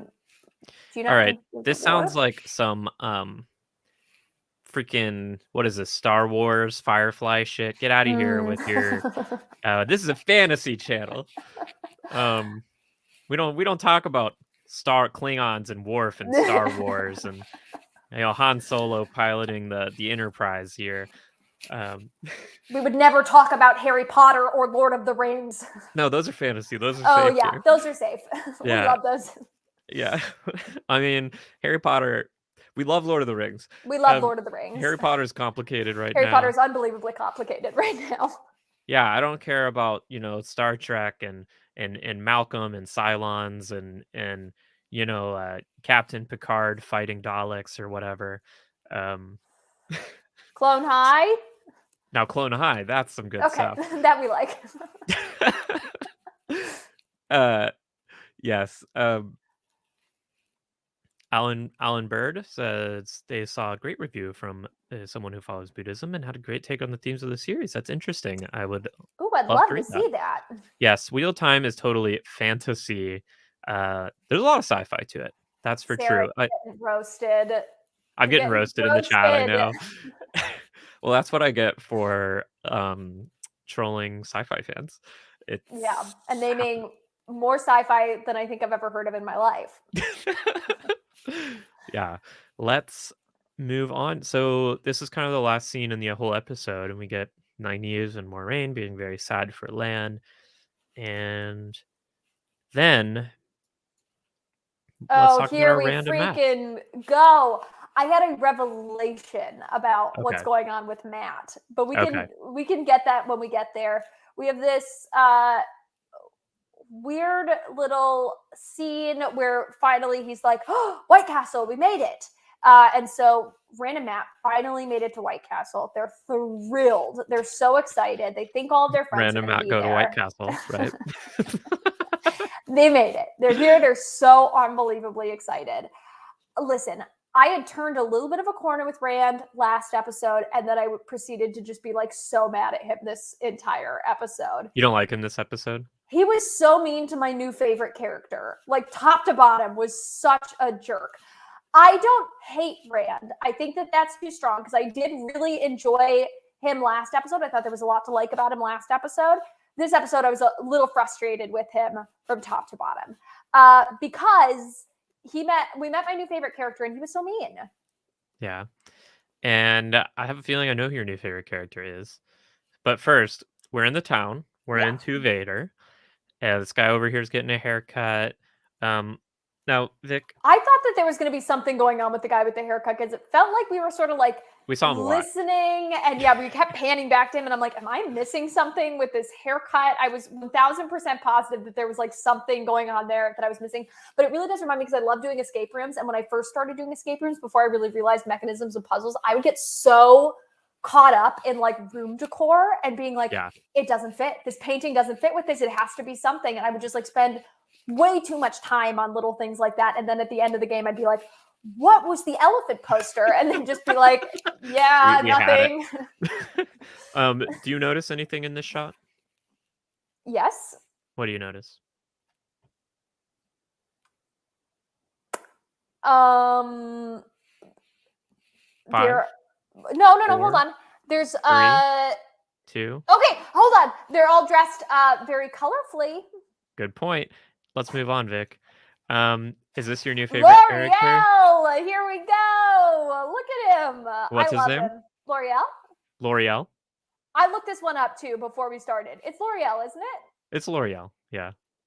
I even looked up his name before we started because I didn't want to get this wrong. Yeah, it's L'Oreal. It is L'Oreal. Yeah. Okay. L'Oreal. That's why he has such luscious locks. Who is an ogier. He is an ogier. Good job. Not an ogre. He's an ogier, and he made a big deal of it. Literally, he is nothing but so sweet and kind and thoughtful with Rand, and Rand straight up pulls a sword. And even after all of that, L'Oreal's like, oh, silly human. Like, you know, you're so, I'll come with you. Like, let me hang out with you. And it's like, get away from me. Yeah. I can give you a little context on that scene because it read very differently in the show than in the books for a particular reason. Would you like more context? Yes, I would love some context. He reminds me of, and I'm sorry to keep jumping back to this, the big trees in Lord of the Rings. Yeah, he's very Ent-like. Ents are a good reference point. Ogier are... You've played Dungeons and Dragons. Are you familiar with Firbolg? Oh, yeah. They're very like Firbolg. Like they are in tune with nature. They're tree inclined folk. Gotcha. So yes. So in it didn't translate as well in this scene, but in the books, L'Oreal is like 10 feet tall. And his features, as you can see from his nose here, they're like very kind of muzzly. So when Rand first sees him, Rand is like, oh, fuck, it's a Trolloc. No. Yeah. How and then rude. Quickly Rand is like, oh, okay, phew, you're... Sorry, I freaked out. I'm a little traumatized. Because the Trolloc couldn't possibly be sweet. This is what I'm saying, is we got to talk to people before we make any kind of assumptions. This is driving me crazy. There's going to be a very sweet Trolloc that comes along at some point, and everybody, because he was even saying, he was like, oh, it's so funny you pull a sword on me. When I first moved here, people were trying to chase me with pitchforks and fire in the streets. Yeah. And they chased me, and then, you know, and then I got to my library, and, you know, people just kind of got bored and left me alone eventually. And now you're here with a sword. And I'm just like, come on, leave L'Oreal alone. Yeah, Snarg's sweet. Dana LaHoo reminds me to remind you all, if you're watching, smash that like button. Hit that subscribe. Do it! We are so close to hitting 1,000 YouTube subscribers. And look, not that I see you all as a natural resource to be mined, but once we hit 1,000, we can start monetizing, and that allows us to continue making these videos as often as we do. How freaking cool you can also is find us that? on Patreon at Made Into the Spear. But let's move on. So L'Oreal, he is an ogier, basically a Wheel of Time Firbolg. But yeah, like because of budgetary reasons, when stills of what this character would end up looking like started appearing, a lot of readers were like, what's going on? He's so small. He looks so different than I imagined him. And the creator of the show, Rafe, has been pretty adamant, like, look, we had to make a choice. In order to have a 10 feet tall, like much more animal looking man, he would be very expensive. So do you want more L'Oreal in your scenes, or do you want a L'Oreal that matches what you imagine that we can't see as frequently? And we opted to have more screen time with him, so he's a little smaller. Yeah, I think that's fine. Yeah. Also, too, what a fun backstory is, like maybe how he ended up here or something like that, if he's like the smallest. of his family, or I don't know, something like that. Yeah, and you will find out, Vic, that L'Oreal is Madeline says he lost his canonically perfect feature. I don't know that he's lost to them yet, Maddie. In the books, in the books, I don't mind telling you this because it's not really a spoiler, but we find out later in the books that L'Oreal is canonically like super hot for an Ogier, continuing the trend of these actors. And specifically his like key feature that all the Ogier women are like, ooh, L'Oreal, he's just got perfect freaking ears. He's got these long tufted ears that are very that we cannot emotive. see at all. We cannot see. I'm holding out hope that we will see them. Maybe he'll pull back his hair and all of a sudden it'll be like those ears. Like. Oh, I love that. Because in the books they're always like, when he's happy, they're like, woo, and when he's sad, they're like, and I love that. I love that. Yeah. His ears would be up even though Rand is being a real jerk to him in this scene. And then also too, he's Rafe confirmed that he lost them. I refuse to accept this. We need his ears. Well, he's listening right now, right? So maybe we'll just sort of we'll say that the ears are coming. Don't worry, everyone. We can guarantee that the ears are coming. Yeah, how do you feel about his hands? I feel fine about them. I feel like it'd be hard to turn pages in books. Yeah, that's my main problem with them. Like in the books, he's always described as having sausage-like fingers. So I know what they were going for. I think the creators were like, you're not getting your CGI tall loyal, so here's some sausage fingies. And I just feel bad for the actor who can't use them. But Mary Lou and I talked a lot about his fingers last night, so we don't have to keep going on that. I like it because that means that he was getting spoon-fed like soup and grapes and things like that on set. And so I'm happy for him, actually. Okay, we got a question for you. How old do you think L'Oreal is? I think L'Oreal is shockingly young. I'm going to say for an Ogier. And so do we know how long Ogiers live typically? I do. Okay. So I'm going to say he's like 27. For an Ogier? For an Ogier. He's an Ogier 27. Yeah. He is closer to like an Ogier 18. No way. That's so young. But in human years, he is around 90. Gotcha. Okay. So yeah, because he makes that whole big deal where he's like humans so fast. Yeah. The other thing, him being like, and this brings me to my big Matt prediction, which I think I do have to get in. Well, I'll get into it in a second. Do you like L'Oreal's voice and just style of talking? Yes, in general, I thought it was very fun and very reminiscent of like the sloths in Zootopia. Like not quite, but you know what I mean. Like a little bit like, hey, we're doing it. It's fine. We'll get to it when we get to it. Like, yeah, always a fan of people that are just like, take your time. We're gonna get there when we get there. Don't worry about it. Humans just like, are so hasty. Yeah, just very fun. Everything about him, I was just like, this is so fun. I love this character. How do you not love this character? How do you not love L'Oreal? How do you not love L'Oreal? I love L'Oreal. But he kept being like, you are a, hey! Ah! Sorry, I interrupted a good point you were making, Vic. Screenshot it. L'Oreal kept saying... Sorry, this is a big moment for me. I just want everybody to take a moment and look at that comment and know that I'm not a dark pal. Okay. But he kept being like, you're a, what's it called?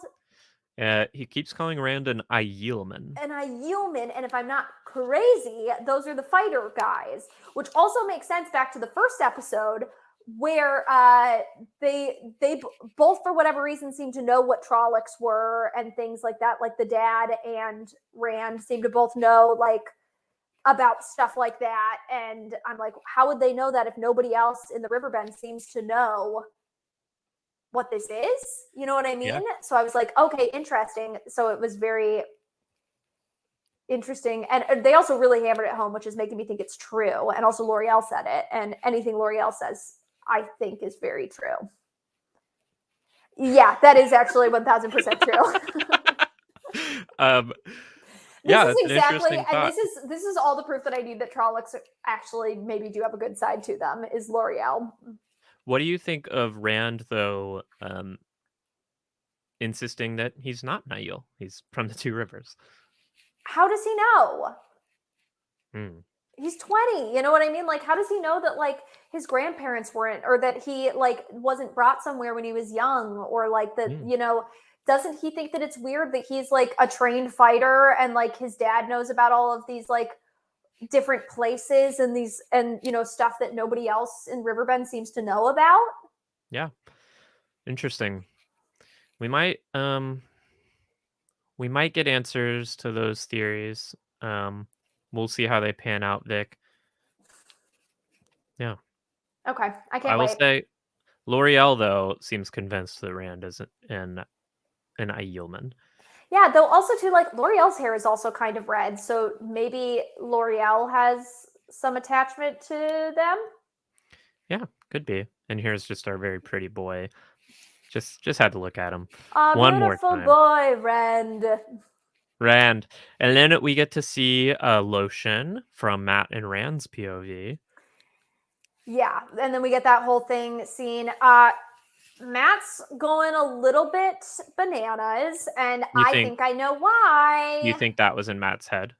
Yes, I do. Or yeah, because nobody else seems to see it, and I feel like otherwise we would have had a little Rand moment where Rand's like, "What's that all about?" You know what I mean? Yeah. But remember how Matt stole all that stuff off of that guy, and there was that like weird little crystal thing that he stole, and also that I think it has something to do with that because none of this started before that. The crystal thing? Yes. Crystal thing could be like driving him mad. That or the other. He also stole something else, like a little. It was like a little stone dog. Yes. So I think it could be one of those things that is driving him insane. Do you think those things are connected to the flubber? Yes, I do. I think that both of those things are connected to the flubber, but also too, it makes sense that that Rand's dad didn't tell him about it, because remember how like they were like they killed him just because they thought he was scary and because he was bad, which again also leads me to thinking that Trollocs aren't all bad, because if somebody saw a Trolloc come into town to maybe like stay the night or something like that, maybe they'd kill a Trolloc because they were scared of it too. So I'm just saying this is making my point for me. Yeah, interesting. It's a good theory. I'll tell you that, Vic. It's a good theory. Thank you. So you think Matt is being infected by the crystal or the stone dog, or a combination of the two? Yes. And he's going a little cuckoo banana pants, and when he sees Lotion, and Lotion is doing that creepy laugh at him, that you think that's in Matt's head? I think it's in Matt's head, but I think Matt's like, oh no, something wicked this way comes. He's like very freaked out about all of this. And I think that Matt thinks that he is maybe casting magic. Vic cannot see the chat. Vic can only see what I pull up, so feel free to spoil away in the chat. And if you're a non-reader watching the stream, just don't engage in the chat. Okay. So wait, I'm sorry, I missed that last sentence. What did you think about Matt? Sometimes I say things and you said something about magic. Did you say you think Matt is magic? Oh, no, I'm wonding if Matt thinks that he can cast. Oh, right. Okay, so I'm thinking that Matt thinks that he can cast magic, so he's now like sort of completely shutting down because he knows that he's scared. He'll be castrated if he does. Yeah. So, okay, so just to sum up your theory, Matt is actually like sick and being corrupted by these Aiel relics that he found, but is confusing that sickness for the madness associated with channeling as a man, and so he's scared of that. Yes, because Glee literally in the last episode was like, you got to be careful, like my cousin's son was like this or whatever, and then he had to get castrated, and everybody was really, really upset. Yeah, I'm wondering if somebody that we know is going to get one of the I wonder if maybe they're going to try and shush. What is it called when they castrate? Women? Still. Shush. I like shush better. So I hope they don't shush me. So I'm wondering if maybe they're going to try and shush or still Nynaeve or yeah, Iguain. Iguain. Because they're too strong. Too strong. Oh, so it would make sense that maybe if Nynaeve decides that like I don't want to do this, and then they try and shush her, still her. Shush her, Vic. And that would be interesting. So yeah, so you think maybe Nynaeve is so powerful, but might refuse to become an Aes Sedai, and as a result, they shush her. Or try to. And we'll see if they can, basically. Yeah. Yes. Speaking of our main girl, Nynaeve. Here we go. And we got this little scene where Loial was like, I heard you mention a woman from your village that had a braid. Did you know Ogier have access to the White Tower grounds? And I found this woman. And he just trails off in the background and they're ignoring him. And it drives me so freaking crazy. Listen to L'Oreal. He's the coolest. I honestly would just watch a series that's just L'Oreal, like talking about and I love L'Oreal. L'Oreal, I think it's quite clear, just from the little you've seen of L'Oreal. You won't be surprised. L'Oreal is a fan favorite character. Yeah, of course. Absolutely. 1000%. Ruler of my heart. Yes. And then, so Nynaeve is here, and Nynaeve like takes a look at Mat, and Mat is not doing too hot. And she's like, show me your tongue. Why? Yeah.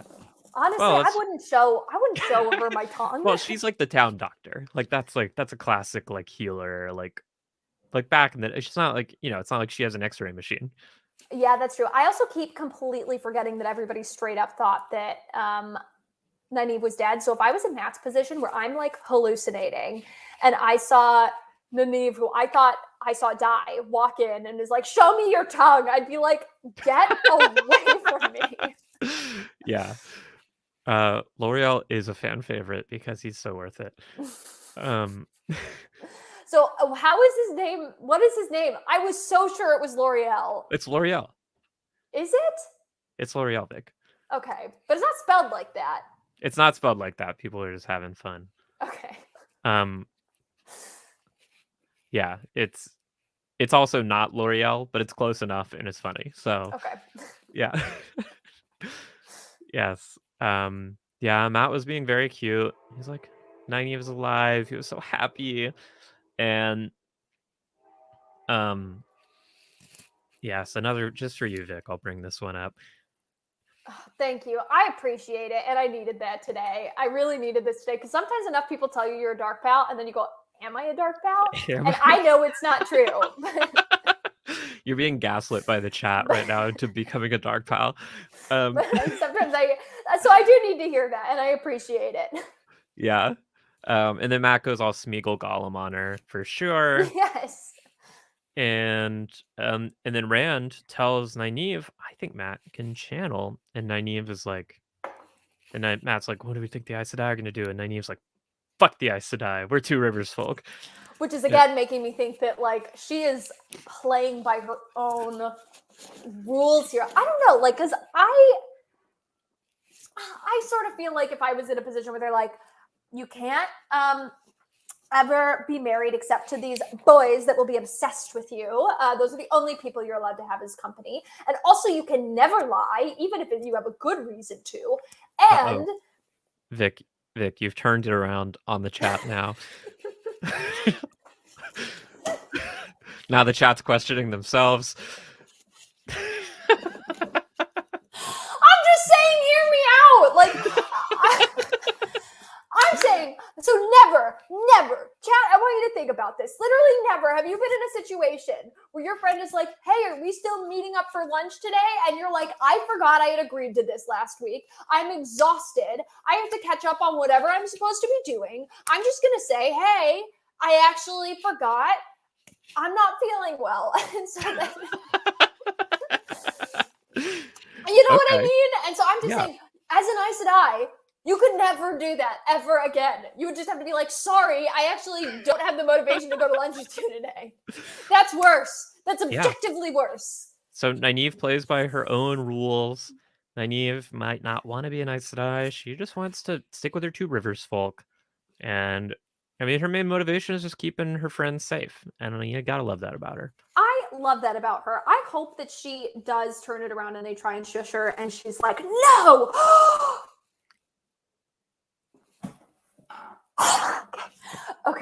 So here's my thought. Let's hear it. She's the volcano. She's the volcano. She sets off the volcano. They try to shush her, and she sets off the volcano. I just think it'd be fascinating. We know that she's like powerful, and she's already threatened to be like that. People should be afraid of her. I think it'd be incredible. Okay, look, 90. We'll pop that in our pocket. Vic. Yes. I'm not saying it's going to happen, but I am saying that would make an incredible season finale. It'd make an incredible season finale. So, if whoever's connected to the show, Rafe, because you're watching, I'm just gonna throw that out there. Maybe consider it. I just think it'd be fun. I think it'd be cool. So let's take a peek, and maybe that. Honestly, I think that'd be very cool. Okay, sorry. Yeah. Continue. And this is kind of the end of the episode. So I think. Oh right. Yeah, I don't remember exactly what the last shot is. I think it is the last shot is the funeral. Is it the funeral? I'm pretty sure. Yeah. So # release the Vic cut. I would love to see the Vic cut. Yes. Vic is on the classic Trolloc Truther to Dark Power radicalization path. We got to watch out for those algorithms. They really turn you to the dark one. Travis! Hi, Travis. Travis is from Vancouver. He's a pal from Vancouver. Pal. Does a bunch of improv up there. Hi, Travis. Yes. And then we got Nynaeve being like talking to Rand and being like, "Oh, Iguain got sick once with this disgusting illness that makes your legs cramp so much they snap in half." That you literally snap in half. Her whole body's trying to snap her in half. And then honestly, a real missed opportunity to not cut back and forth just to sort of like see what that looked like. Yeah, hey, I'm gonna be. That's so cool. I'm going to Vancouver for Christmas. No way, me too. When are you going to be there? Oh, I'm going to be there the 24th through the 28th. Okay, I leave the 21st. So. Oh, damn. That's yeah. My dear, sweet, wonderful girlfriend Magu's mom lives in Vancouver, so we will be there. You said Dawson, right? Yes. Yeah, that's going to be so great. That's going to be beautiful. I'm excited. Yeah. A Warder funeral is the last scene. Thank you, Dana Lou Who. So this is the end of this arc. That's the 3 arcs. We get the funeral. It's very sad. Where do you think we are going from here? Again, I think that there's something big that's going to shift in the relationship between Rosamund Pike and Lan. I think that something has been brewing, and we've been setting up how close they are, and we've really been starting to explore that, like, there's maybe other relationships that Lan is interested in or pining for outside of his relationship with Rosamund Pike. So we're going to see if something like that happens. I love this idea that Nynaeve, like, something big is going to happen that's going to like force people to take sides. I do unfortunately still think that Rand is going to end up being the dragon. I don't know. I very much do think, because we're also on episode 5 of 8 episodes. 5 of 8. But it's also going to be 8 seasons long, so I wonder if we're going to find out who the dragon is now. But also, too, like, I don't know. They're setting up Matt to be kind of magical, and they're setting up Perrin to be kind of magical right now. So I'm like, I don't think that they would set it up this early if that's going to end up being a big reveal at some point, just from a story perspective. We'll see. Yeah. I don't think so, though. You don't think they'll reveal it yet? I don't know if they're going to, or if they're going to give us a clue, but I don't think that it's going to be Perrin or Matt. Which then would leave Rand, Nynaeve, or Iguain. But they already said that Nynaeve wasn't. It was, and also didn't they say that the dragon was supposed to be like 20? So how then would Lotion even have been in contention for that? Isn't Lotion like 45? That's what Lan says to Moraine. Yeah, so that automatically we know that out. And then Nynaeve's a little bit too old at like 25. They established, right? So we know it's theoretically going to be one of the 4 of them. So then that leaves Rand and Iguain. I guess it could be Iguain. I still just think it's going to be Rand. And is that mostly for your initial reasons of he's the tall, skinny white guy? Or do you have any like in-episode evidence that you point to that makes you feel like this guy feels dragony? I mean, that, again, like the fact that, like, other than that one vision, but the vision looked different, he seems to be the one that's, like, accessing this like shadowy realm the most, at least, and it seems to be like telling him things that are happening or going to happen or giving him clues to something or other.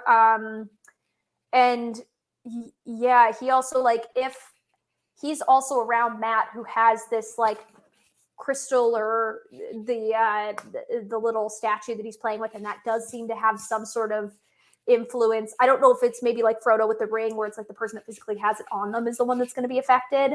But if he's in the vicinity of it and it's not affecting him, I also wonder if there's like something he's got like a magic immunity to that kind of thing. Yeah, I don't have any good evidence now other than it just like a gut feeling based on how story has been set up so far. Sure.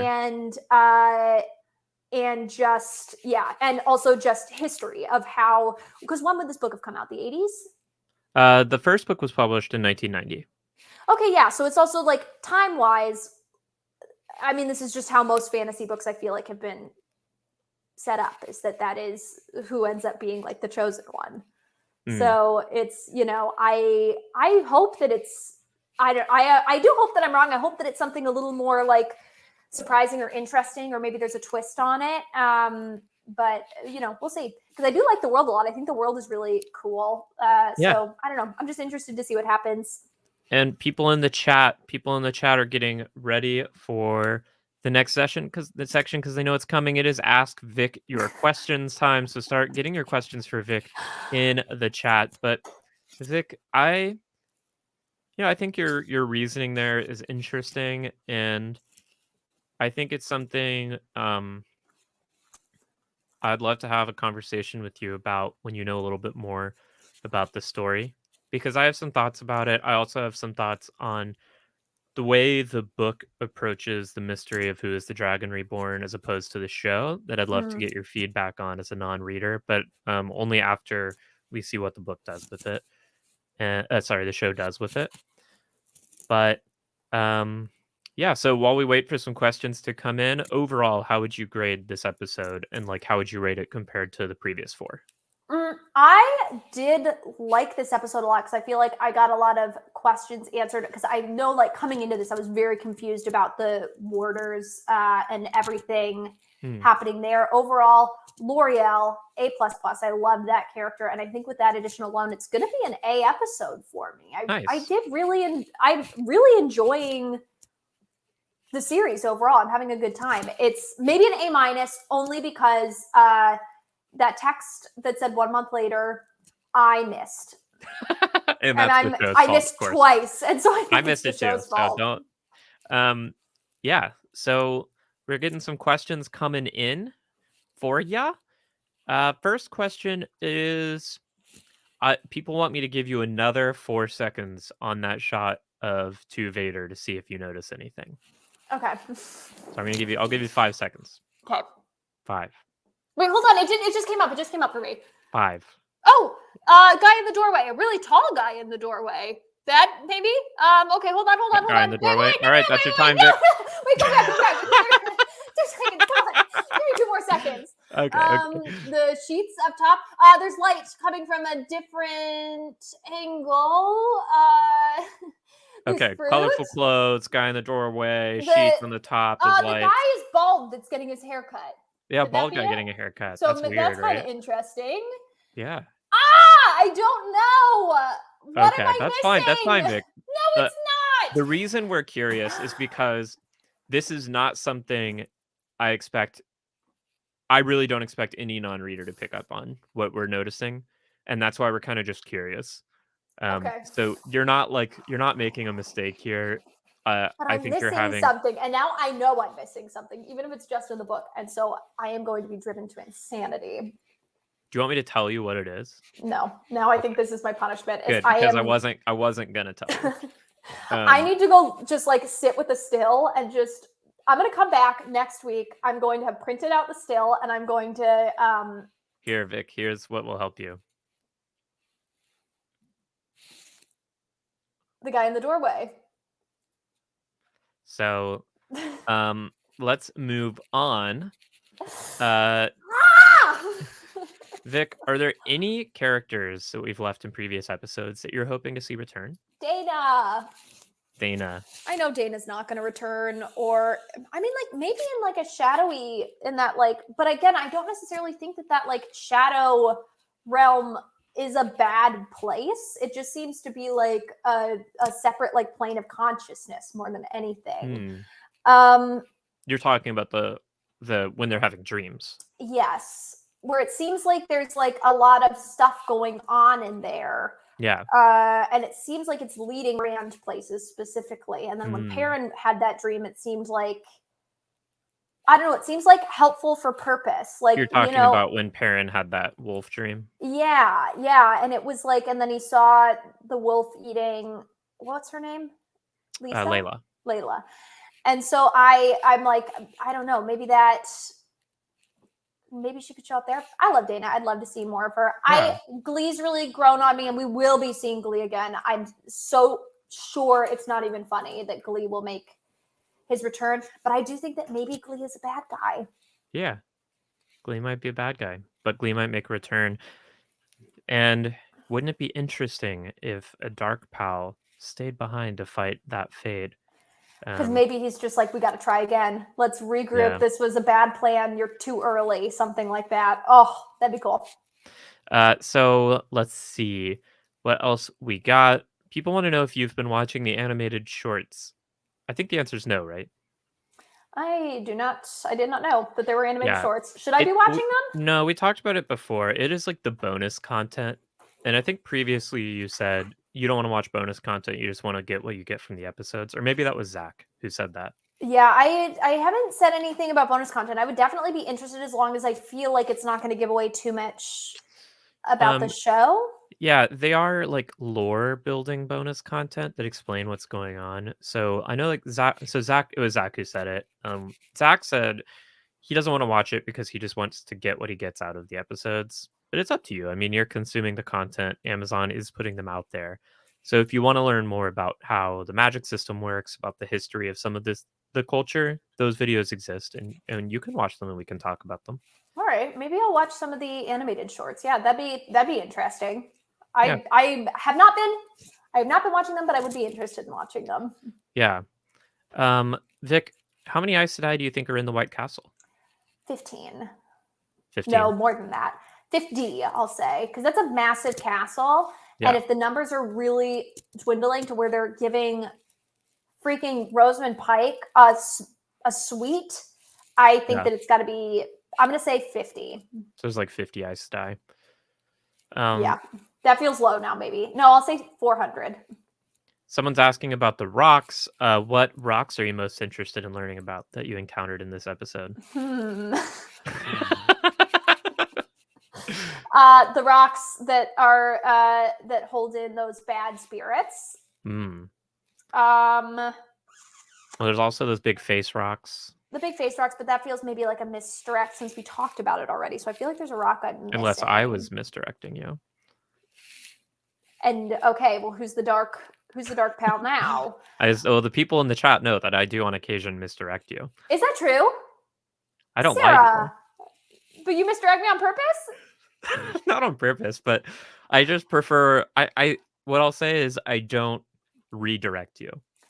So that's really interesting. So it's kind of like maybe sometimes white lying to a good pal is important for a reason or another, and telling somebody that they can't do that at all is maybe taking away a little bit of their agency to sort of like make decisions that they want to make for themselves. Right. Very interesting. Very interesting. Yes. CB wants to know, did you notice Maureen's liquor cabinet? No, I did not. I'm going to guess mouthwash and white wine. It was this frame here. Oh, yeah. I didn't realize that was a liquor cabinet. Well, I think it's just a cabinet. I thought it was a painting of a lady looking out a window was what I thought it was. I think that is what it is. I see. Okay. I understand. I don't know what it is either. That is not a book reference. Yeah, I'm wondering if it's like, it seems like she's sort of kept it away. I wonder if she wants to be an artist. And people really dissuaded her from it. She really wanted to be an artist. And it's like her most prized possession is this art, and maybe a reminder of a life that she had to leave behind in order to fulfill her like destiny as she sees fit. And then it really leads her to believe, what is destiny? Sorry, go ahead. Do you have any guesses? Did you notice you noticed Iguain take the rings? Do you have any guesses what Iguain's going to do with them? I wonder if, we've set up that ring thing, if she'll like return them and then become sort of like a little hero at the White Castle, perhaps. Or maybe she will hide them. Okay. She'll either keep them or she'll give them back, is my... People really want me to give you more information on that to Vader screenshot, but I'm not going to, because you said you don't want me to. Okay, yeah, don't. Oh no! Wait. Nah! Okay, no, do it. Do it. I you want to know? Yeah, I do. Okay. I'll tell you. I will tell you. But how do I know that it's not going to be a lie? Now I'm worried that you're going to misdirect me. It's not a lie. I will tell you if I'm telling you the truth. I have not told you anything that was I have never like told you a thing that wasn't true. Okay, so you recognize the man in the doorway. Yes. This is the same guy, the peddler who was in the Two Rivers. Do you recognize him? No. No, I don't. Oh, but it was the one that Matt was like, oh, wait. So is perhaps he have something to do with why Matt has what did Matt get from him? Lanterns for the lantern ceremony. Right. So that's sort of nothing, but I do wonder if maybe he has something to do with why Matt is ill, but I still think that it has to do with that stuff that he stole from a dead man is my thought process on that. But still very interesting, and that also means something of significance, which I will not reveal until next week. Yeah, you don't want to spoil anything for us. I know. I don't want to give any spoilers out. If you were an Aes Sedai, what Aja would you pick? Library. Brown Aja. Brown. Yes. How did you feel about the Kyle's sage ritual? With the little rocks. Yes. I honestly, it was a little confusing to follow because the story of it being evil spirits, I was a little bit confused as to what he was doing until I feel like I got a little bit more clarity as we were talking about it, but I was a little confused as it was happening as to what he was doing exactly. I see. If I'm being totally honest. What do you think about Perrin and the wolves, and why do you think they have a connection? Oh, Wolf Daddy. Wolf Daddy. Think Daddy Wolf, I think. Daddy Wolf. Daddy Wolf. It's just very interesting, and once again leads me to believe that there's like something happening at the riverbend that like we're just not totally understanding, because there seems to be like this real hot spot of like, now there's this guy that like into Vader is also in the White Castle, or the guy who's into Vader and near the White Castle is also like in this small little riverbend town. It really doesn't make total sense. So I do think that there's something deeper going on. What was the question? Why you think Perrin has a connection? Why do you think Perrin is Wolf Daddy? Right. Wolf. I see. So I think mainly, it was maybe a gift that was given to him. Okay. I wonder if maybe the dark power gave some gifts as sort of like just a way to confuse people. Interesting. And honestly, this seems like a pretty good gift, and so I wonder if maybe the dark power isn't so bad after all. Okay. You're really not helping your dark power case here, Vic. I'm not a dark power. I'm just saying, I don't know if I was the dark power and I was trying to confuse people, but they did say earlier that even the dark power doesn't necessarily know who the dragon is, right? And that's true. And Madeline wants to know, my dear sweet girlfriend Magoo. But I think you already answered this, Vic. The black flubber, Maddie wants to know what you think, if anything, it's connected to, and you have said the crystal. I think it's connected the to stone maybe dog. the stuff that was stolen, because he would have stolen it, and then they would have been walking through the forest, and then in the forest, that is when they met that family that got killed, correct? Yeah, that's correct. So I'm thinking that it does have something to do with that, or I guess like, could like Dana have like spit in his mouth or something like that? Could be. Could have been. Madeline, that wasn't my question. I know that wasn't your question, Madeline, but I think I don't want to ask your question as it was phrased. And okay, fair enough. Yes. Someone needs to chart out Vic's dark pal path for a case I'm study. not a dark pal. I'm not a dark pal. Dark pals can't lie, and I am not a dark pal. Yes. I didn't say a pretty great guy. I never said that. I literally never said that. I said that maybe... Okay, I did say that. And I stand by it because, again, I do think that we are looking at perception. We are seeing this from the perspective of this group that doesn't really know what's going on, and from Rosamund Pike. And so I'm just saying, yeah, I can see from Rosamund Pike's perspective how she's like, the Dark One's bad. But I still stand by my big overall thought, which is that Rosamund Pike wants to know who the Dragon Reborn is so that way she can kill them for the greater good. Right. And on that note, Vic, with that key prediction, this will be the end of our Vic segment on episode 5. Vic, thank you so much for joining us. Everyone in the chat, thank you so much for joining us. The stream is not over, just this section for YouTube. So this has been Maidens of the Spear, where we talk about the Wheel of Time. And we have what do we have, Vic? A really good time. They still haven't said it in the show. We have a wheelie. They haven't said the wheel weaves as the wheel wills. No. Yeah, well, we have a really good time here. And the wheel certainly weaves as it wills here.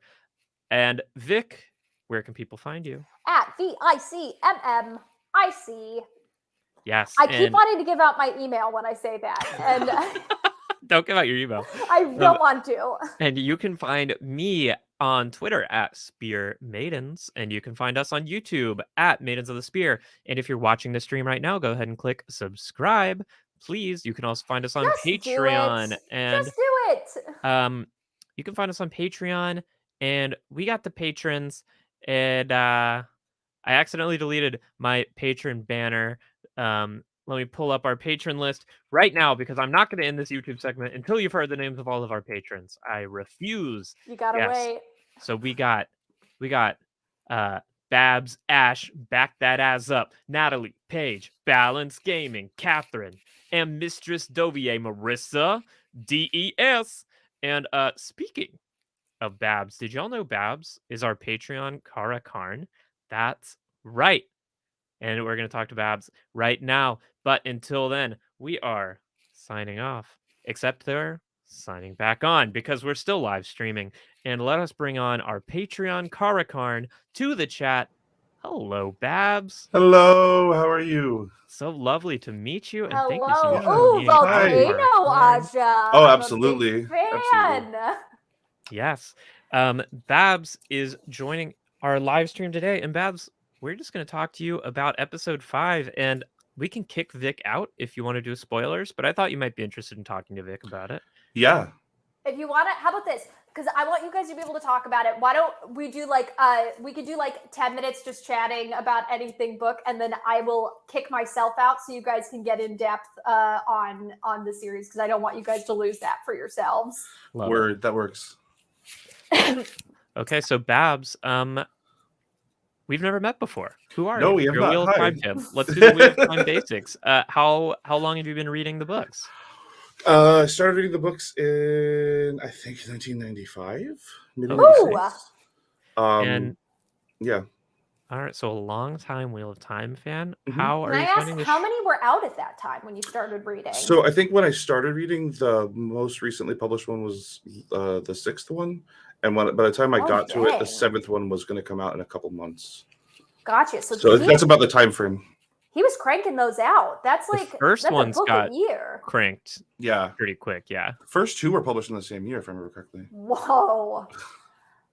Yeah, well, he spent 6 years writing, I think, the first one and the second one kind of simultaneously. Gotcha. Yeah, I guess once you know that world, you can just sort of really dig into it. Mm-hmm. Babs, can I ask you a question? Please do. Can you tell me all the secrets of the book so far, and anything that I've gotten right and anything that I've gotten wrong? Babs, the answer to that question is no, you cannot.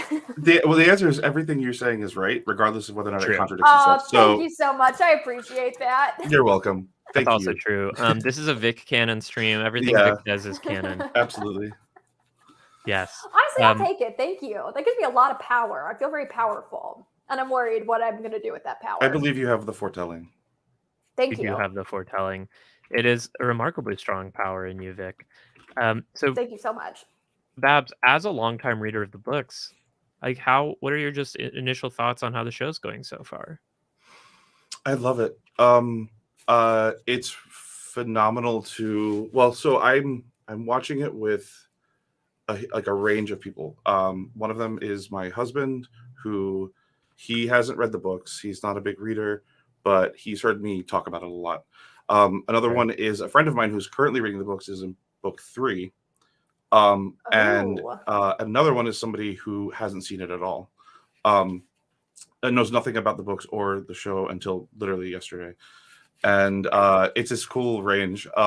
Everybody that I've watched it with is in love with it. I watched it. I actually forced my entire family to watch it on Thanksgiving, and my mother was just like, she got absolutely hooked. Yeah. Which I thought was really cool because it reminded me of Rafe's story with his mom. And then I saw the next thing I saw you guys do was your mom was on, and I was like, oh my god, this is so cool. Yeah. Yeah, it's been really fun having my mom be into the show, because my mom tried reading the books multiple times as a way to connect to me and could never get through the Eye of the World. She just couldn't do it, but she's actually been able to get into the show where she never could with the books, because and she was like an English teacher, like she likes to read, but just fantasy she struggles with. But I think the show has brought the world to life in a way that she's been able to connect with, which is really, I think, impressive. With fantasy too, I mean, like, they really do front load you with like so much knowledge that you need in order to understand the world that you're living in. Whereas with the show, being able to visibly see a lot of that, and from people that really love the source material and are like, these are the important things to see, I think is so cool. And it's nice and important to understanding like the world that we're living in. Oh, this is so sweet. sweet. Another mom watcher. Yeah, it's really great. I'm glad that I've seen a ton of people on Twitter, etc. Dana Lou, whose dad has been watching. Yeah, I love seeing all the people who've been like, I've been reading these books, just like it's just been my thing and strangers on the internet for so many years, and now I can finally share it with the people in my life. And it's wild to find people who like I didn't even know had read it, that I knew, because they're like, oh, the show, and I'm like, you know about this? Yeah, it's great. Like for me, it was always just my thing. Like I started reading them when I was 14, and like my college girlfriend's senior year, the reason I knew like, oh, I'm gonna date you is because at some point she casually mentioned that she had read these books, and I was like, oh, we're gonna date because I need I need somebody to talk to. I need someone to talk to. Yeah. I love that. Can I ask one other question? Babs, were you somebody that, like, when you watched the trailers, were you nervous about the series going into it, or did you like what the trailers were showing? I did like what the trailers were showing, but I was also nervous. So like, I'm an early millennial, and the people who were around before me were big fans of the series were often I ran into a lot of people on the internet who are doing like theorizing and stuff, who are like the kind of people who say, oh, they're just friends. And like, I was worried that the response was going to be a lot of like, I thought that like the changes that were seen in the trailers that were shown to the audience were good, and it made me really happy and excited, but I was nervous that the fan base wasn't going to engage it. Yeah, I and Vic, for me, I think that's pretty accurate to my take as well. Like the trailers worried me, not so much because of choices the show is making regarding like the content of the story. I was a little worried that it would look kind of cheap and cheesy. But I don't think it does. I've been really surprised. Like, the show is much better than I thought it was going to be. I thought the show was going to be mediocre, and I think it's actually good. Yeah, So, especially with a series that I would imagine sort of like Dune-esque, where like, you know, they've been tiptoeing, like there's fandom who's been around for so long and there's people that are obsessed with it.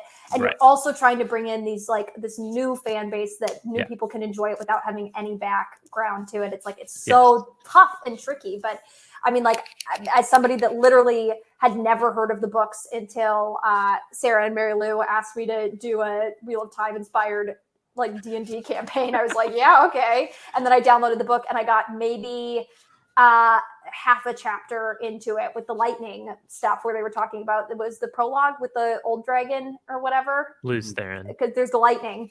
And I was like, I need to take a break. And I reread Dune and it's dead. And that was what I did. So That's it's, but the prologue's really interesting. It is a sticking point for so many new readers. It's like hard to get through. It's confusing.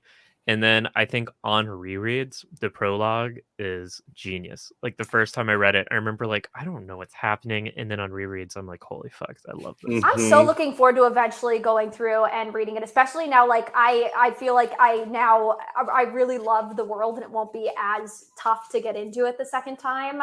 But yeah, I was just like, literally I started reading it and I was like, I need this to have my full attention. I usually have about 8 books going at a time. I was like, I need to finish my list and then like give this my full attention. Otherwise I am not going to get through this. Yeah.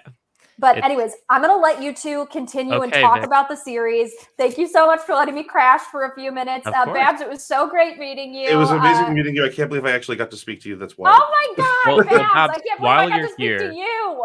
Do you have any questions you've been dying to ask Vic about the show? And you've got your own non-readers you get to talk to. Oh no, now I feel the spotlight on me. You don't have to. I'm just giving you your chance while you're here. So the whole time I was waiting, I was like, I need to come up with a question for Vic. And then I couldn't because I felt the pressure. And then that's okay. No pressure needed.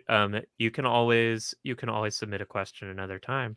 Okay. And Vic, we got to get you on the Discord so people can talk to you, although that might be dangerous. I don't want people spoiling stuff for you. Sarah did send me an emoji of somebody patting my head, which I found oddly calming. I really liked it, actually. Speaking of the Discord, I just put the link in the chat. If anyone wants to join our Discord and talk to us about the show, you can. Have a wonderful rest of your chat. I will talk to you soon. Goodbye, Vic. Bye-bye. Yeah, so now we can get down into the spoiler stuff. Let me bring up the wheel of book spoilers time, baby. If you're watching the chat, beware. So, Babs, thank you. I've loved having you be a part of our community, and I love having you here on the stream and getting to meet you. I love talking to other Wheel of Time fans as much as I love talking to Vic and understanding what they're seeing in this show. I also love talking to other WOT fans, and especially queer ones. And I'm excited to hear your take. So, like, how are you feeling about all of just the gay shit in the show we've seen? I mean, I love the gay shit so much. I think, oh God, I have so many thoughts about that because I have so many thoughts about the way that Jordan approached it. And it's really good to see. I'm really happy it's there. Those are the kinds of changes I was hoping for specifically. Yeah. Like, I mean, that particular set of them. But yeah. It's great. I like episode 4. I loved seeing Ivan and Maxim and the way they were interacting, and just I loved in this episode. I loved Stepan's jokes about like, I've never been with a man before. That was so cute. I was like, Lan, kiss him, kiss that man.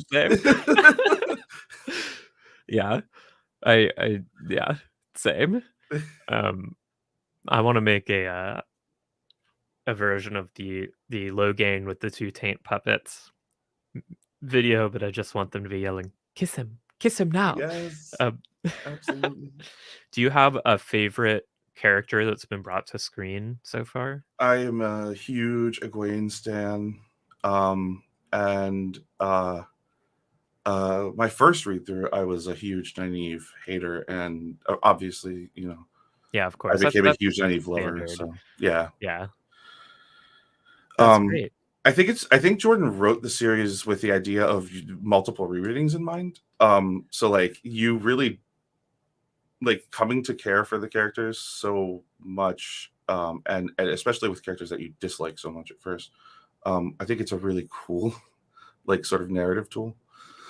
Yeah, I think it's great. I also like Nynaeve is really annoying, I think, on the first few read throughs until you understand her better as a character, and then you Mhm. go back and see everything she's doing in that light of someone who is just like super protective and caring. And um, Madeline, my dear sweet girlfriend Madeline, says on her first read she loved the contrast between the prologue and the first few chapters. Yeah, because it distinguishes it from Lord of the Rings, and that's true, Maddie. That's a good point. That's a really good point. I like that. Yeah, and Zoe Robbins is doing so well with Nynaeve. Oh, God, Also, she's fucking amazing. She's so good. Like, I can just look at her eyes and yeah, see every emotion. It's so good. it's so good, and I really love the way she's capturing the anger, which sometimes I think in the books is played for laughs, which is fine. Like Nynaeve is a funny character, Mhm. um, but I like the depth and like intensity that Zoe's bringing to it because she has the right to be angry so far. Absolutely. Yeah, um, it's great. Where are there any specific changes you have noticed in the show that jumped out at you that you either liked or didn't like? I mean, I think I think I've liked all of the changes that have been made that I've noticed. There maybe here and there, like, minorly was like, oh, I don't like the lighting on that or something. Yeah, But yeah. like, I don't think that I can point to a single, like real substantial change that I was like, no, I don't like that. I'm curious to see where they go with Nynaeve's like backstory. I don't if it ends up being like that, her backstory is like super relevant. I don't know that I'll love that. Yeah. So like, They're yeah, they're really setting it up to feel meaningful, which yeah, yeah. agreed. I yeah, I mean, jury is still out because I won't make any final judgments until they've had a chance to deliver on what they're setting up. So far, I'll admit I've been a little frustrated with the extent to which they're like freewheeling to make the other people look like dragon candidates. Um, like giving Nynaeve this mysterious backstory and stuff like that. But who knows? I mean, I do like everything they've done so far, so maybe it'll turn out to be cool. And I was very resistant to the changes to Matt at first, but I actually really love the Matt that they've put on screen now. Interesting. So, So Matt was like a really irritating character to me in the first book. mm, And on rereads, like, those first interactions make Matt feel like he's 12. yeah. Like, and I'm just like, oh my God, like, hurry up and get to the point where you're interesting. Hurry up and get to this point. Articus says the lack of Matt quarterstaff skills Oh makes me yeah. sad. We don't see Matt really use a quarterstaff until his fight with Gawain and Galad.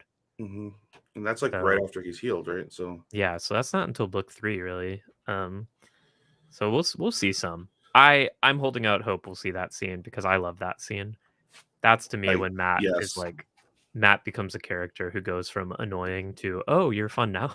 Yeah, no, that's literally the point at which Matt like enters the stage for me. Like, Yeah, until then, I'm like, you're an irritating, like, immature child who does crimes for fun, as you said, and then like then you get sick, and then you become a character. I was like, that worked out. yeah. Um, how do you feel about everyone being in Tar Valon instead of Camelin?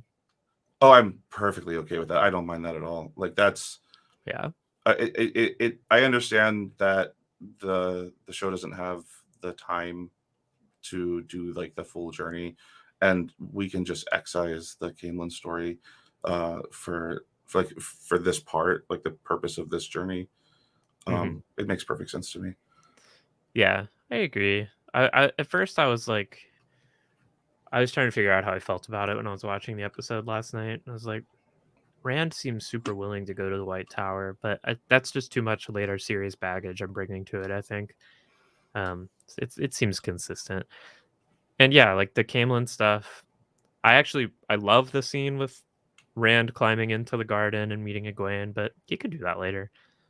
Why Oh not? yeah, that's true. I didn't think about that. I thought I assumed that they would have gotten rid of that. But yeah, he could fall out of a tree and land in a garden.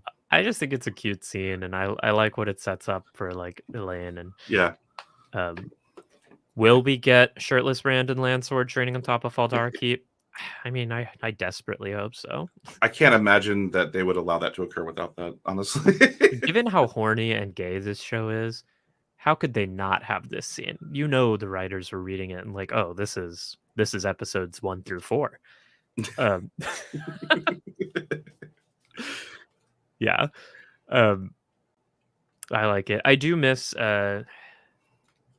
Ampictish has pointed out Lan not teaching fighting folks to the Emmons Fielders is a missed opportunity. How do you feel about that? It kind of is. I think what I'm seeing out of like the story so far for Maureen and Lan is like a much more like it's grounding them a lot more. Yeah. Over like just being in like that they're not just like tutorial givers, you know. They are like full people with full like emotional lives, and that's so cool. Like I love that so much. So like I'm okay with them like not yet learning sword forms, I guess, but like I mean like at least we got to see the sword forms in action, right? We got to see them like, you know, what's his name? Steppen. Steppen and Lan practicing. Yeah, and like that I feel like that was like, oh, look, we're going to see that later. Like that's going to happen later. Yeah, I think there's plenty of time for Lan to teach them because it's not like Rand has done anything with the sword yet. And now that they're reunited in Tar Valon, and we know the show is very happy to skip a month, I think we might get some fun 80s sword training montage. I hope so. I really want like this isn't going to happen. My dream, Lauren Balf, because I know you're watching, and Rafe, because I know you're watching, give us like an old tongue 80s power ballad to set a training montage to. Oh my I would god. love it. Please. That would be so cool. Oh my god. That would be the best. Maddie misses the Gleeman training. That's the main thing I miss. Just because I love that for Rand so much, having the flute and like the peace he finds in that life. Yeah, that whole part of this seems like I was like I forgot for a second that we left Tom behind in episode 4, and then I was like because I was kind of expecting that part of the travel to be part of this episode. I was like, oh, where'd that go? Huh. That did stand out, I guess. Yeah. Translate Eye of the Tiger into the old tongue. Yeah, Eye of that the would be world. Fantastic. Just Eye of the world. It's the Eye of the world. I'd love it. Tiger crosses the courtyard. Oh yes. I want to see it. Maybe just make it a bonus feature for me. And if you don't do it, Rafe and Lauren, I fucking will. So you have the shots called. Yeah. Do you have a favorite scene so far from the show? Ooh. I have a couple favorite shots. Yeah, sure. I think that probably my favorite shot of all was Moiraine in the room in episode 5 before Lan walked in.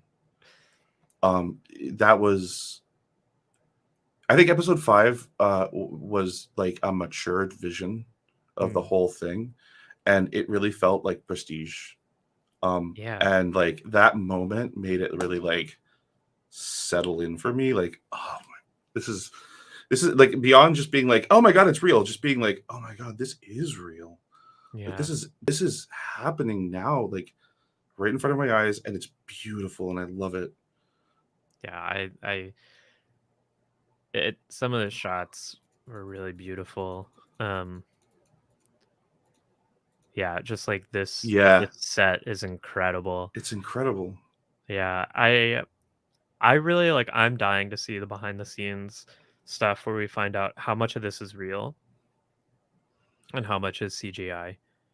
I love the way they're using like pattern weaving, like like using a bunch of different, like, because I've had people comment that it looks like Arabic inspired or Celtic inspired or Norse inspired. I'm like, it's all the above. It's everything. It's literally everything. And it's everywhere. And I love that this is like, I keep looking at this as like Ogier architecture style, and like just being like, okay, so like this is what I have to expect. It's really cool. And I really like love, there's no glass on the White Tower. It is all stone, and I love these lattice windows, and It's so pretty. It's gorgeous. Yeah. All right. Johnny Rotten wants to know, do you have a theory on Moraine's little painting? I don't know if I have a theory, but like my first thought was that it reminded me of the short animated one, the animated short that came with the first episode. Mm-hmm. I think it was when there's like and I said I possibly the Emerlin, I don't know. She said daughters, so she's there's like the voiceover and somebody walks toward like a ledge and looks out over something. And it just reminded me of that visually. I beyond that I really have no idea. Yeah. I saw an idea last night and I don't remember. Honestly, I don't remember if this was a thought I had or something I saw on Twitter. But that this is like potentially foreshadowing for Moraine's time in the various twisted doorways, because it's kind of got that vibe, and it's like a subtle, it's a nod to readers, but it's like a foreshadowing of Curious her death that we see later. Oh, Dana Luhu, there's a new one. You think Swan painted that picture of Moraine? I don't see Swan as someone who has classical painter training, but it would be cute. She threw some fish onto like a canvas, and it just turned out this way. Yeah, Alana tells Moraine her room is bare, and she's gonna be alone and as empty as her room. And then Moraine reveals this cute little painting. So maybe it is a Swan reference somehow. Yes. Maybe it's a painting of Swan. Oh, it could be a painting of Swan. It could be a painting she did of Swan. Oh, see, that would make sense. A painting she did of Swan. It does look very like white towerly architecture. Yeah. That would be cute. A painting she did of Swan when they were novices. And that she like hides away. Oh. I really like that idea. Does Moraine really die? Well, the dragon, have you read all of the books? Because if you haven't, get out of this stream. This is your warning. You've been warned. 5, 3, 1. No, she doesn't really die. Yeah. The woman has white skin though, and you know what? That's a good point. Actually, I couldn't tell the color on my screen, so. She looks white to me. Oh, that's fair. Or at least pale. We don't really see her face. It does look like Rosamund Pike. Yeah, you're right. And I think that's a blue dress. So, oh wait, yeah, Swan's blue. Yeah. I'll ask you, Babs, some of my go-to queer's blessing questions that I like asking fellow gays. Do you have any favorite headcanon queers from the books that like might not be explicit? And I'm gonna count like Moraine and Swan are canon in the books, but do you have any characters where you're like, no, they're gay? I think I mean my headcanon was like a lot of the warders were just in triads with especially like, I mean obviously Green Sisters, but like I think that I read Taim as queer a little bit. Oh, nice. It was a serious question. The dragons read the books many, many times. Oh, I don't think she dies. I think the bond separates because she like enters a different, like literal different dimension of reality, and the warder bond just can't span that distance. But I don't think she's dead. I think it just gets cut. Like the bond gets cut by her dimensional traveling. Oh, maybe. Although, she travels through the doorway in Tyr, and it doesn't get cut then. So that's true. I don't know. Maybe she releases it. Maybe she just like passes the bond while she's in there, or as she pushes Lanfear through. It's a good question, the dragon. Sorry, I wasn't trying to be dismissive of it. We don't have closure on Moraine. Well, she comes back. Yeah, she gets rescued and comes back. Interesting. That entrance scene was good. She walks in. Oh, the Fields of Merlor. Yeah. I'm so pumped for that scene, and it's so far away. I know. There's so many scenes that I'm like, oh my god, just wait. You don't even know. Do you think that will be like season finale of season 7 is Moraine enters the tents at Marilor. That's literally end of exactly season 7, and then season 8 begins with that.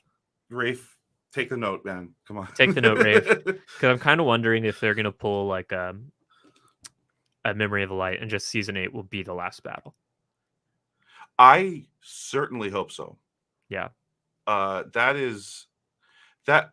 would be difficult, and I think that I could see them breaking it in half. Also, I have distant hopes that instead of just 8 seasons, like I think he pitched 8 seasons and was like, it's doable in 8. And it has specific points where he could be like, but we could do more, and I think that it wouldn't be terrible to get like 12 episodes a season. Okay, CB is telling us that RJ confirmed that the bond was cut because the doorway was destroyed, and that like cut the connection between the dimensions. I like it. Okay. And I guess the Tower of Genji doesn't work as a bond translator. Sure, whatever. I buy it, RJ. So we think Moraine dies at the end of season 3 and doesn't come back until season 8. No, I think she dies at the end of season 3. I think that's like season 3 finale, maybe, as Moraine dies. Maybe it happens in season 4 because they want Rosamund Pike in the show. But she comes back before the Fields of Marilor because she gets rescued by. Oh yeah, that's right. So that's going to be like a huge part of probably season 5. I'm going to guess. Season 5. I think season 7, because that's like the last thing Matt does before the last battle, right? Oh yeah, you're right. Sorry, I was getting books backwards. Yeah, that's okay. Yeah, that's a long time without Moraine, and they're setting her up as a major character. It'd be cool. I mean, I feel like that would be kind of an unprecedented thing to do, to have a major character just gone for 5 seasons, 4 seasons. Yeah, he wants another season. Rafe does. That's interesting. 8 years just feels like so long to me. Like, I'm thinking about where the Game of Thrones actors were by season 8. Like, Kit was in movies and like people were doing shit, and I feel like it's just so hard to keep a very talented ensemble cast together for 9-10 years. I hope they just do longer seasons. Like, I'd love to see 12-14 episode seasons. Absolutely. Yeah, they could mostly keep Moraine in and backflashes. That's true. Oh, good call. Yeah, I didn't think about that. Plus, she has the producer credit, so like, yeah, she'll still be like, Rosamund Pike will be involved, but yeah, we need more episodes. Yeah, 8 seasons is so long for anything that's not like a cartoon or a soap opera that can just swap cast out. Like, Grey's Anatomy is in like season 52 right now, but yeah. Tolmanes is a popular headcanon. Do you read Tolmanes? Oh yeah, no, sorry, that was the other one that came to mind. Tolmanes definitely, absolutely, 100%. Yeah, I feel like every single queer person I've ever met is like, oh, Tolmanes obviously is gay. Yeah. There are times that I feel like Huron's gay. Huron, interesting. Yeah, they're just moments, but like it's just here and there. I could get that. I like Huron as a character. I think he's married, but he's also totally willing to leave his wife and go travel around the world with a bunch of guys. So that's like part of the reason. Like, he's like, whatever, peace out. Like, yeah. The Outpost is running 13 episodes. Yeah, it's so weird to me that Amazon would be like, we're investing all this money in you. Here's all this promotion we're doing, but you only get 8 episodes a season. But because we have to give $450 million to Lord of the Rings season 1. Look, not that I'm not going to watch the Lord of the Rings TV show, but yeah. I've been loving the show so much, and I think it's like I really wasn't anticipating all this Vic content to be so popular and to be so fun, but watching it through their eyes as a non-reader, and I'm sure you get this with your husband, and it just brings the experience of reading the books back for the first time to me, and it's so fun. That's one of the coolest things about this show so far. Like, I mean, because of the changes I feel like I find myself at times being like, is that what's gonna happen? Yeah. Like when in episode 4, when Lan's throat was slit, like I for like a full 3 seconds, I was like, are you kidding me? Like, what? How are you gonna pull this off? How are you gonna, like, there goes my scene in my head, like in Saldea. But it's been really fun to be able to theorize, and also it's been really difficult to remember what is and isn't yet established. But like it's great to talk, like it's great to have people to talk with about this, that are like in my daily life. Yeah, it's been so good. Like my mom is now just texting me like, why are Trollocs made? Where do they get their weapons? Who's this person? Or like, it's so fun. That was such a good question your mom asked. That was so cool. It was a great question. I was like, oh wow, Mom, I never wondered that. That's a sharp question. Yeah, literally. Sorry. Yeah, a very sharp question. Yeah, it was so cool. I've really been liking a lot of the changes, and yeah, I love the way they introduced like Nynaeve's strength there. I thought it was really effective. Because when we started seeing that in the teasers, like, oh, Nynaeve is going to be with the Logain camp, I'm like, what is going on here? Why are they making these changes? It's so unnecessary. The books are already so perfect. And I'm like, actually, that worked. I don't mind it at all. In fact, it worked really well. I have a lot of, I read the first time I read it, I read it as like, these are really like perfect. But I actually went back to it because I had a lot of criticisms of like what I recalled, but I could recall not so much, because I was reading it as being published from like book 7 on. So I was skipping many years. I wasn't doing rereads. So when I actually finished the last one, I was like, I think I understand what happened. But and I went back because I was like, okay, I have a lot of questions about like all of this stuff. And I read through and I was like, these books are really, really, really good, but there are parts of them that are bad. Which parts do you not like? This is your hot take, Pulp. Yeah, hot take. I feel like, I mean, not to be too let's give you a banner driven. I get a banner.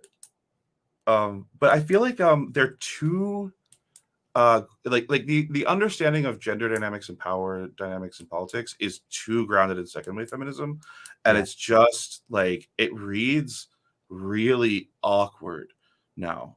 And like I've often found myself being like, well, I think this would be written differently these days, like very differently. And I'm one of the things I'm happy to see is that they're kind of doing that. Yeah, the gender, a lot of the gender politics, the kind of like the Red Aja as man-hating militant lesbians is very like, he was writing in a different time. Yeah. And kind of writing what he knew, which is just, it would be a different series if written today, of course. I agree with you. And especially like the hard cosmologically entrenched gender binary in the magic system, and in his insistence like male souls are male souls, and which does exactly zero work narratively for the story, like literally zero. It's like a detail he added in an interview after the publication of Winter's Heart. If it was important to the story, it would have come up at that point. Like, and like I read that as a product of when he was talking and when he was writing. Yeah, for sure.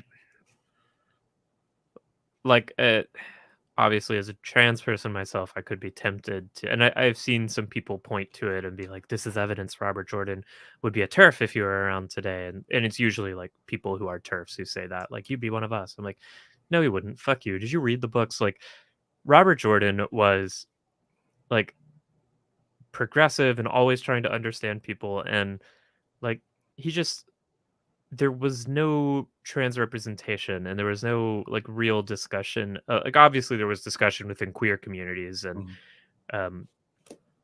of gender non-essentialism, but I think writing today, my gut instinct is he wouldn't have committed so hard to that. Yeah, I mean, I think, and that Harriet's like presence in the show tells us that, honestly. Yeah, Articus says, as an ignorant cishet white dude, I picked up none of the gender dynamics queer characters in the books. I didn't deny them. They just didn't register because I had no frame of reference. Yeah, I mean, it's classic. Like, they aren't explicit outside of the various pillow friends we learn about.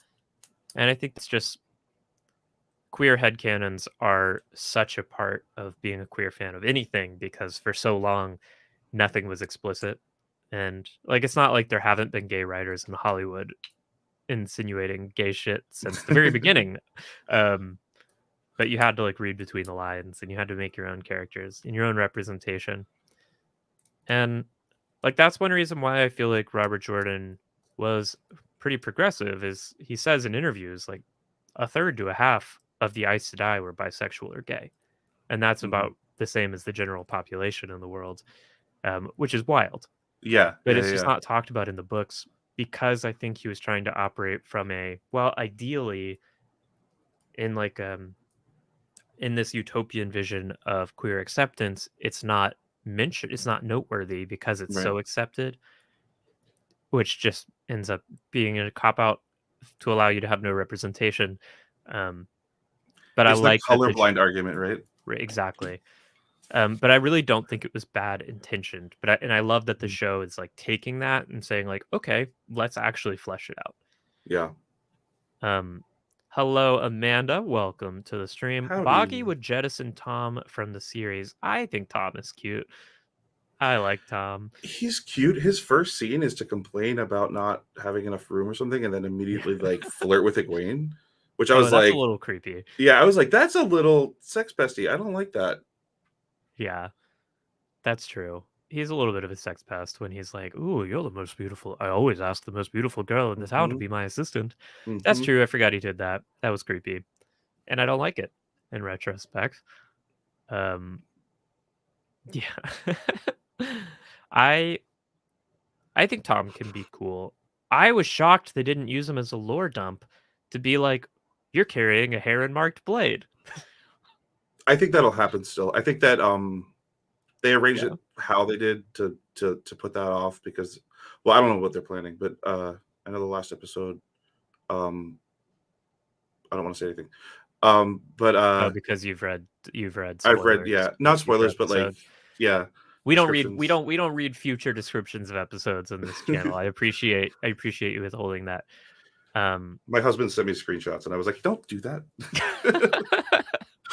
Yeah, it's funny. Like it's just I know a lot of people are like, well, I want to sleuth out because before the show came out, I was also like, let's look at all the leaks. Let's sleuth out everything we can learn about the show. But now it's airing, and I'm like, I don't want any spoilers about the future episodes. And people are like, you already know what's going to happen. And I'm like, fuck you. I don't care. Loyal is S tier lore dumping. Yeah, Loyal. I'm surprised Loyal didn't be like, you're not human carrying a heron marked blade. Wait, I'm so sure you will. Was the mark out yet? I don't think it was out. Oh no, it was out. It was out. Yeah. But he just probably doesn't pay attention to swords closely. That's probably true. Yeah, I think when we get our 80s old tongue 80s ballad land sword training mashup, that's when we'll get information on the heron marked blade. We're also gonna get our Dragon Reborn cover like headbands. Boggy says episode 7, Tom out of breath catches up to Red.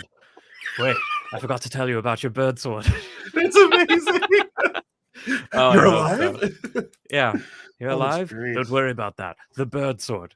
I love it. Be great. Yes. I don't think they're going to cut Gaul. Why would they cut an opportunity for just yet more lovely queer polyamory from the show? Mm-hmm. I know people have been worried that the dead Aiel person in the cage is Gaul, and I get the concern, but Gaul's a great character, and Perrin needs a best friend / lover, so I think they're going to keep Gaul. The show's heron mark is the worst ever. I don't mind it. I like the bird sword. People are mad that it's not on the hilt, that it's on the blade. Official Explorer says the heron mark is also on the sheath. People are like, but if it's not on the hilt, then he's not going to get it branded in his hands. And why not? You can grab the blade. I don't know. Clap the sword. Yeah. Maybe just don't brand his hands because that would be a ton of very specific makeup work to do every time he's on screen again. Yes. Plus, he loses his hand anyway. Articus says, "Wait, Perrin and Gaul were a thing? Obviously, they were a thing." No, this is just one of those. Yeah, Brave has said it's not Gaul. Perrin and Gaul are not a thing explicitly in the books. I'm just saying they are a great couple, and they should be a thing.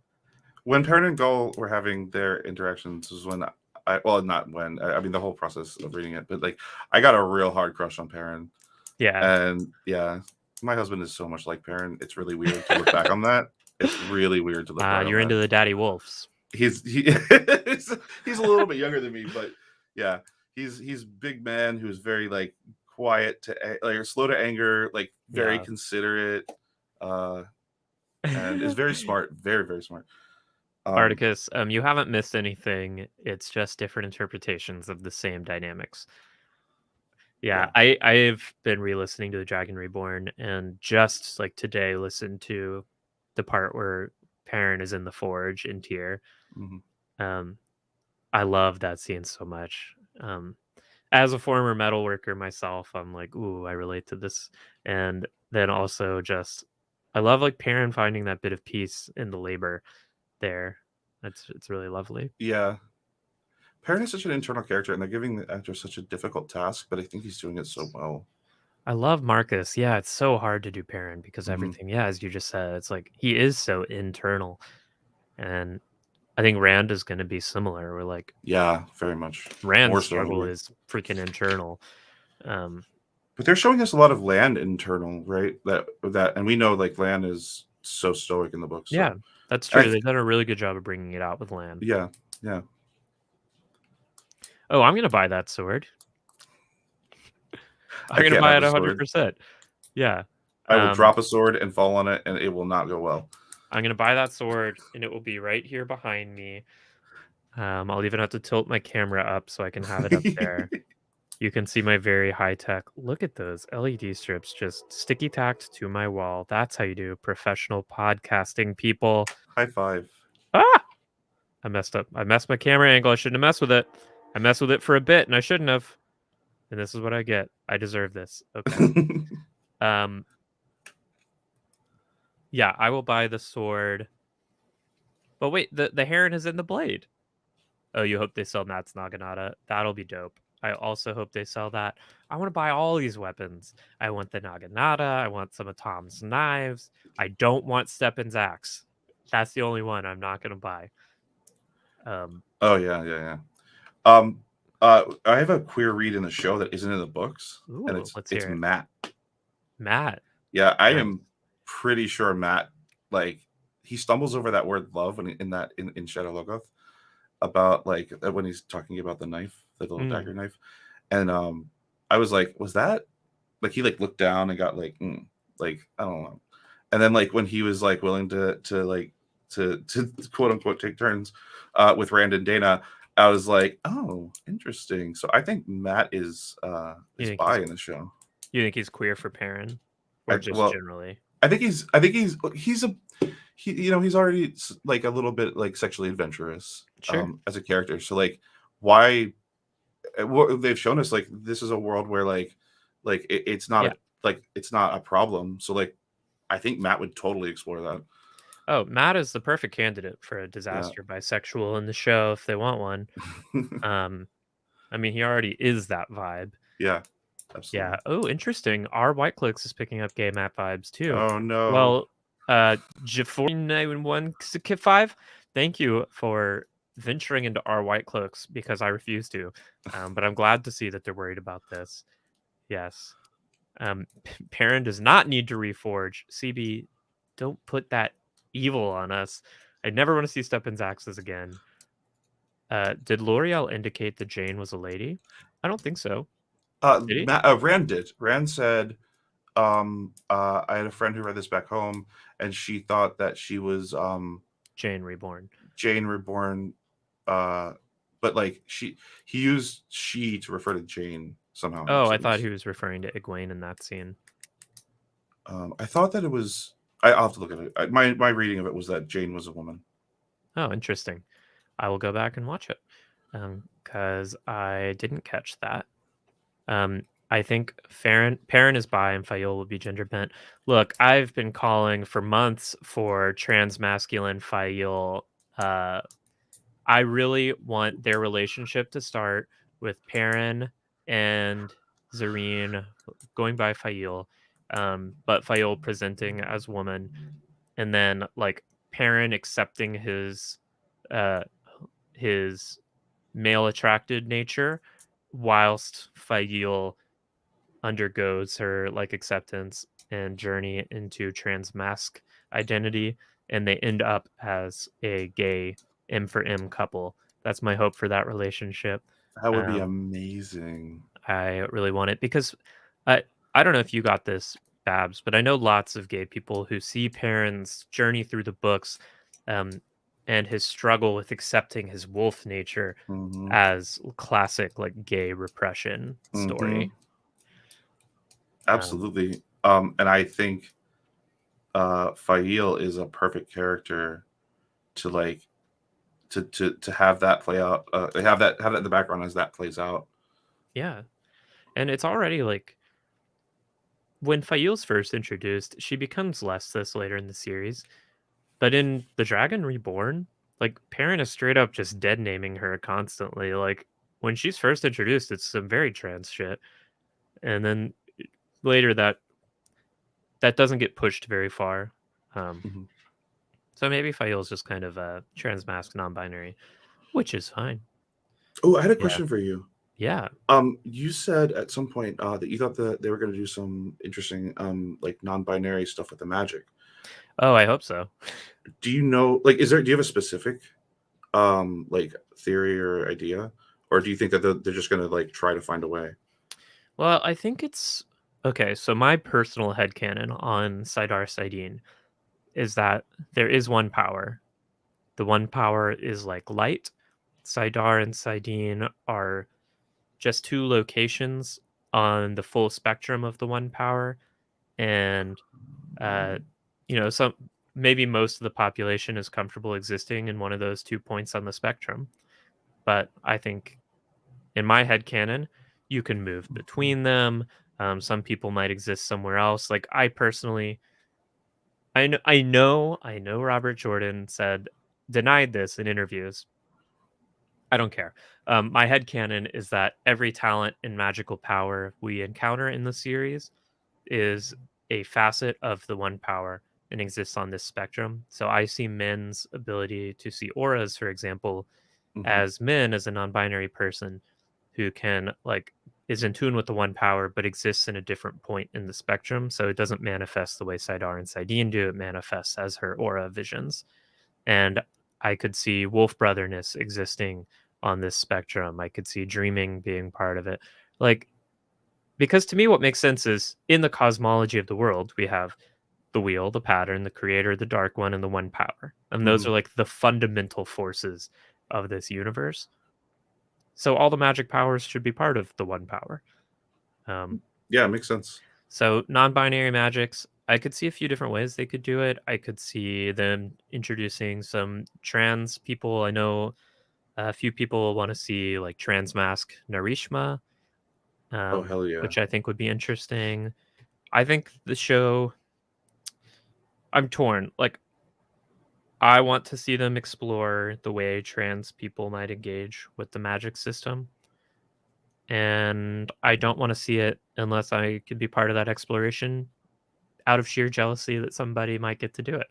But no, I think there's a good chance they will. And I think some of the options are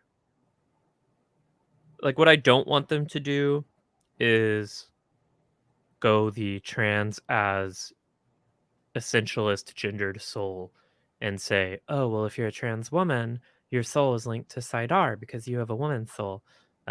Just because I don't like that. I know some people, some trans people have that relationship with gender. That's not my experience. So I think it would be cool to have a trans feminine character who goes through Black Tower training, living out as a man, learns how to channel Sidine, accepts their transness later in life, transitions, and is a woman who uses Sidine. as an option for what it could look like, because I don't think it's tied to your gender. I think it's a conditioned magical power. I think it would be cool to have Transmask Narishima, who transitions younger in life. AFAB person, but lives as man, goes to the Black Tower, and learns to channel Saidin as another option for how trans people might engage with magic. And then I'd love to see some non-binary magic people, some people who maybe faintly see Saidin and Saidar and do something different, or someone who does something completely different that is not Saidar Saidin related at all, but a completely independent thing. There's a lot of options, and I hope the show explores it, and I'm very curious. I think they have to. Yeah. So, Mandarb, I do like when Fayil's like, and my name is Mandarb. So funny. It was a great scene. The two couplings that have to stay the same are Nynaeve and Lan, and Rand and his 3 dragon riders, as I see them called online these days. I think those will stay the same. Yeah. I think we're losing Moraine and Tom. I think we'll get Perrin and Fail. I just hope that they do something interesting with Fail. I think Halima is pretty interesting. Halima is very interesting. I don't see Halima the way Robert Jordan, I think, intended us to see Halima, as evidence that a male soul is a male soul that's always linked to Saidin, no matter what body they're in. I see it as, is it Belal? No, Halima. Who's in Halima? Is it? I don't even remember which one it is. Balthamel. Yeah. Whatever. Whoever Halima is, Arangar. I see that as like someone who has channeled Saidin their whole life, fully conditioned to Saidin, and then they're put in a woman's body and they don't mind because they're gender neutral, it turns out, and they're actually, pretty down with being a hot babe for a bit. But they still channel Saidin because it's what they're used to, not because it's like what they're like ontologically stuck with. That's my take anyway. How about you, Babs? Halima is, for what she is, so problematic and so like as represented, that I had to like sort of dig a little deeper, and I really like your reading of it, that she's like conditioned to this, like this approaching it as a conditioning is very interesting. The second thought I had when I heard there was a show, the first thought was like, yes, and the second thought was, oh no, Halima. Like, Halima, exactly. And I was like, oh, this is not, I don't know how this is going to go. The fan base is going to hate this if they make the changes they have to make it speak to a modern audience. Yeah. And she's that trope, and it's so bad, and I hate it, but also I love her like experience and journey of like coming to understand her own like her own femininity and her own like sexuality in a completely different way. Yeah. Maddie says Halima's fine if there's lots of other representation.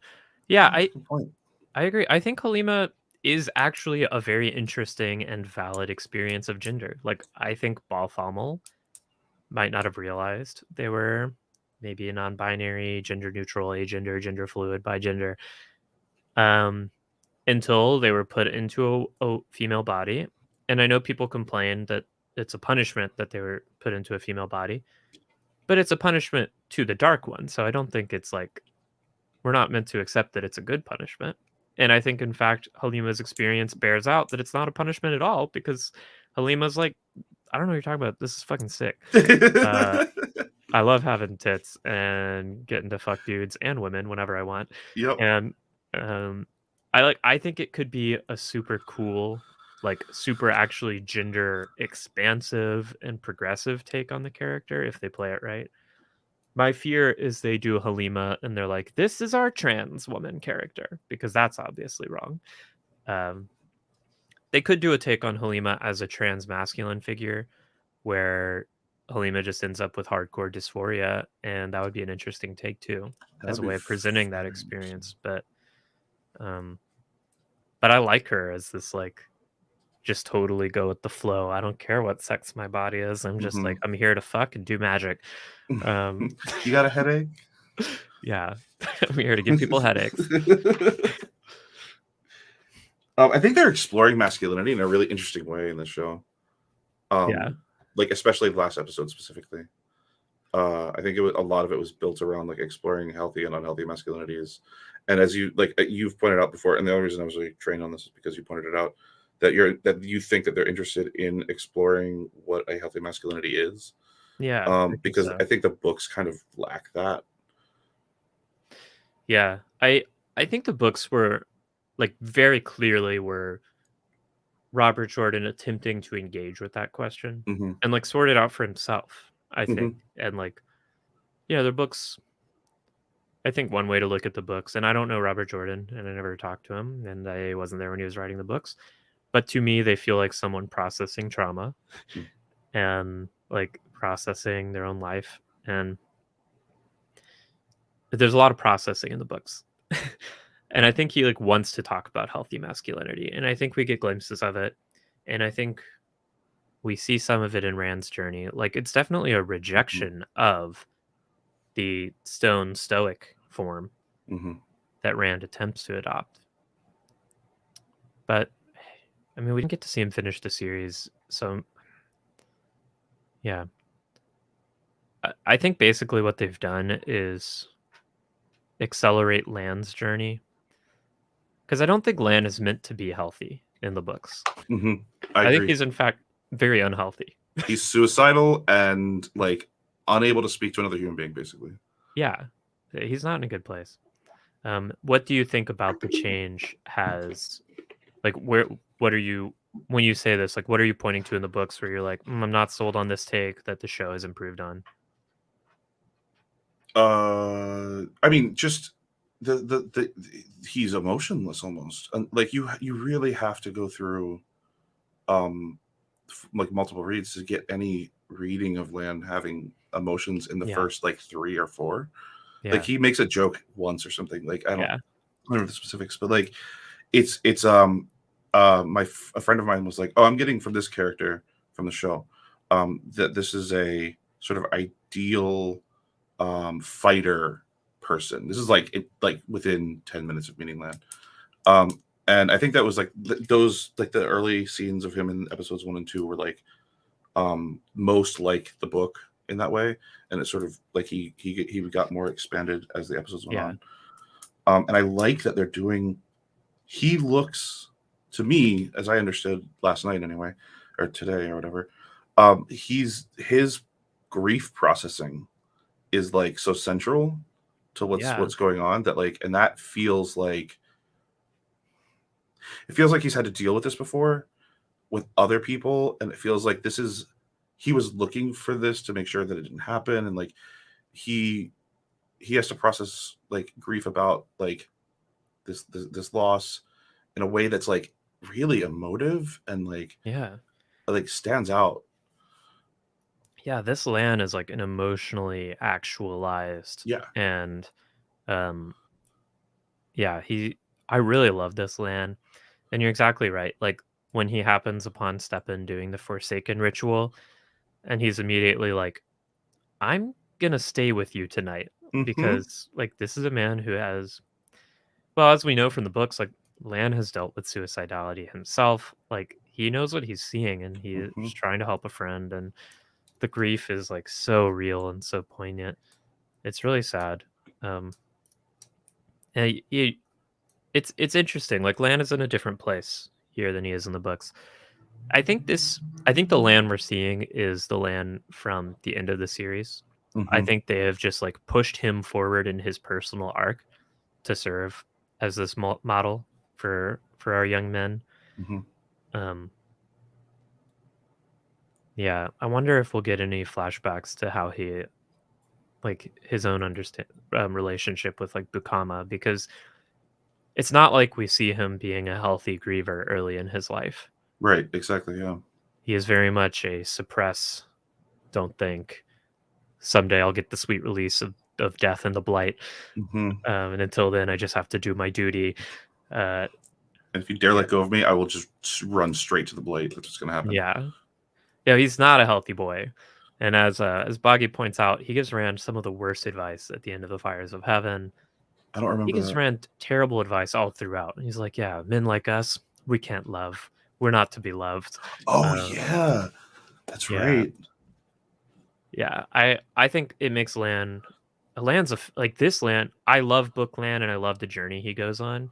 Mm-hmm. I'm okay with the choice to accelerate his arc and use him here because, first of all, like, and not everyone will agree with this, I think. My hot take, when you are making a big prestige TV show that's going to be viewed by millions and millions of people, I think maybe not obligation, but I like that they're taking that opportunity to create a healthy form of a healthy masculinity to serve as a good role model for real boys and not just our Two Rivers boys. Mm-hmm. And like, as interesting as it would be to watch that arc over 8 years, I think it's also really valuable in the real world for people to be able to point to Lan and say, oh, that's someone I want to emulate. Like, wow, I can be a super badass sword boy, but also be able to like cry and express grief when my friend dies and like be a good friend and recognize signs in others and be vulnerable. And like, I think I love him as that, as like the role he plays in the real world for people now. Mm-hmm. And I think they just don't have time for his full arc if they're going to do everyone else's full arc. And Rand kind of goes through the same arc anyway. So I think it's okay. Yeah. We'll see if he gives Rand the duty's heavier than a mountain, death is lighter than a feather. It's interesting. Dragon, you asked an earlier question about whether the Red Sisters are fucking each other. 100%. Not all of them, but a lot of the Reds are definitely hooking up. And yeah, I love this Lan, and like it just adds so much more context to the interview with the cast where Daniel Henney is like, Lan is who I want to be, and I'm like, I love that. Mm-hmm. Yeah, I thought that Agomar was going to absorb the role of Bukama as well, but I thought the funeral we saw in the trailer was Agomar's funeral and not. I didn't know it was Stepan's, so that I'm abandoning that theory. Yeah, I thought Stepan was going to play like a what's his name, Elias role for some reason. Yeah, the Steppenwolf theory. Oh God, I didn't even think of that. We were totally led astray by the social media. It's because they posted on Instagram a little thing with Steppen's axes and said, "Is this a half moon axe?" with like a little wolf emoji. Oh my God. They were just teasing us. They were having so much fun. That's hilarious. Yeah, as Hasty Elder Hammond points out, we do meet Pavara later in the season, who is not really of misinterest, not in the same way, that your Leandrins and Elidas are. So a more casual misandry, yeah. A different way. Yeah.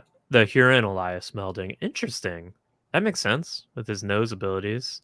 Yeah, just get rid of sniffing and have Elias be Huron. Oh, that'd be very cool. That would be good. And then he gets to meet him in Faldara. I'm liking this, Elder Hammond. Leave it to Elder Hammond to come up with Yeah.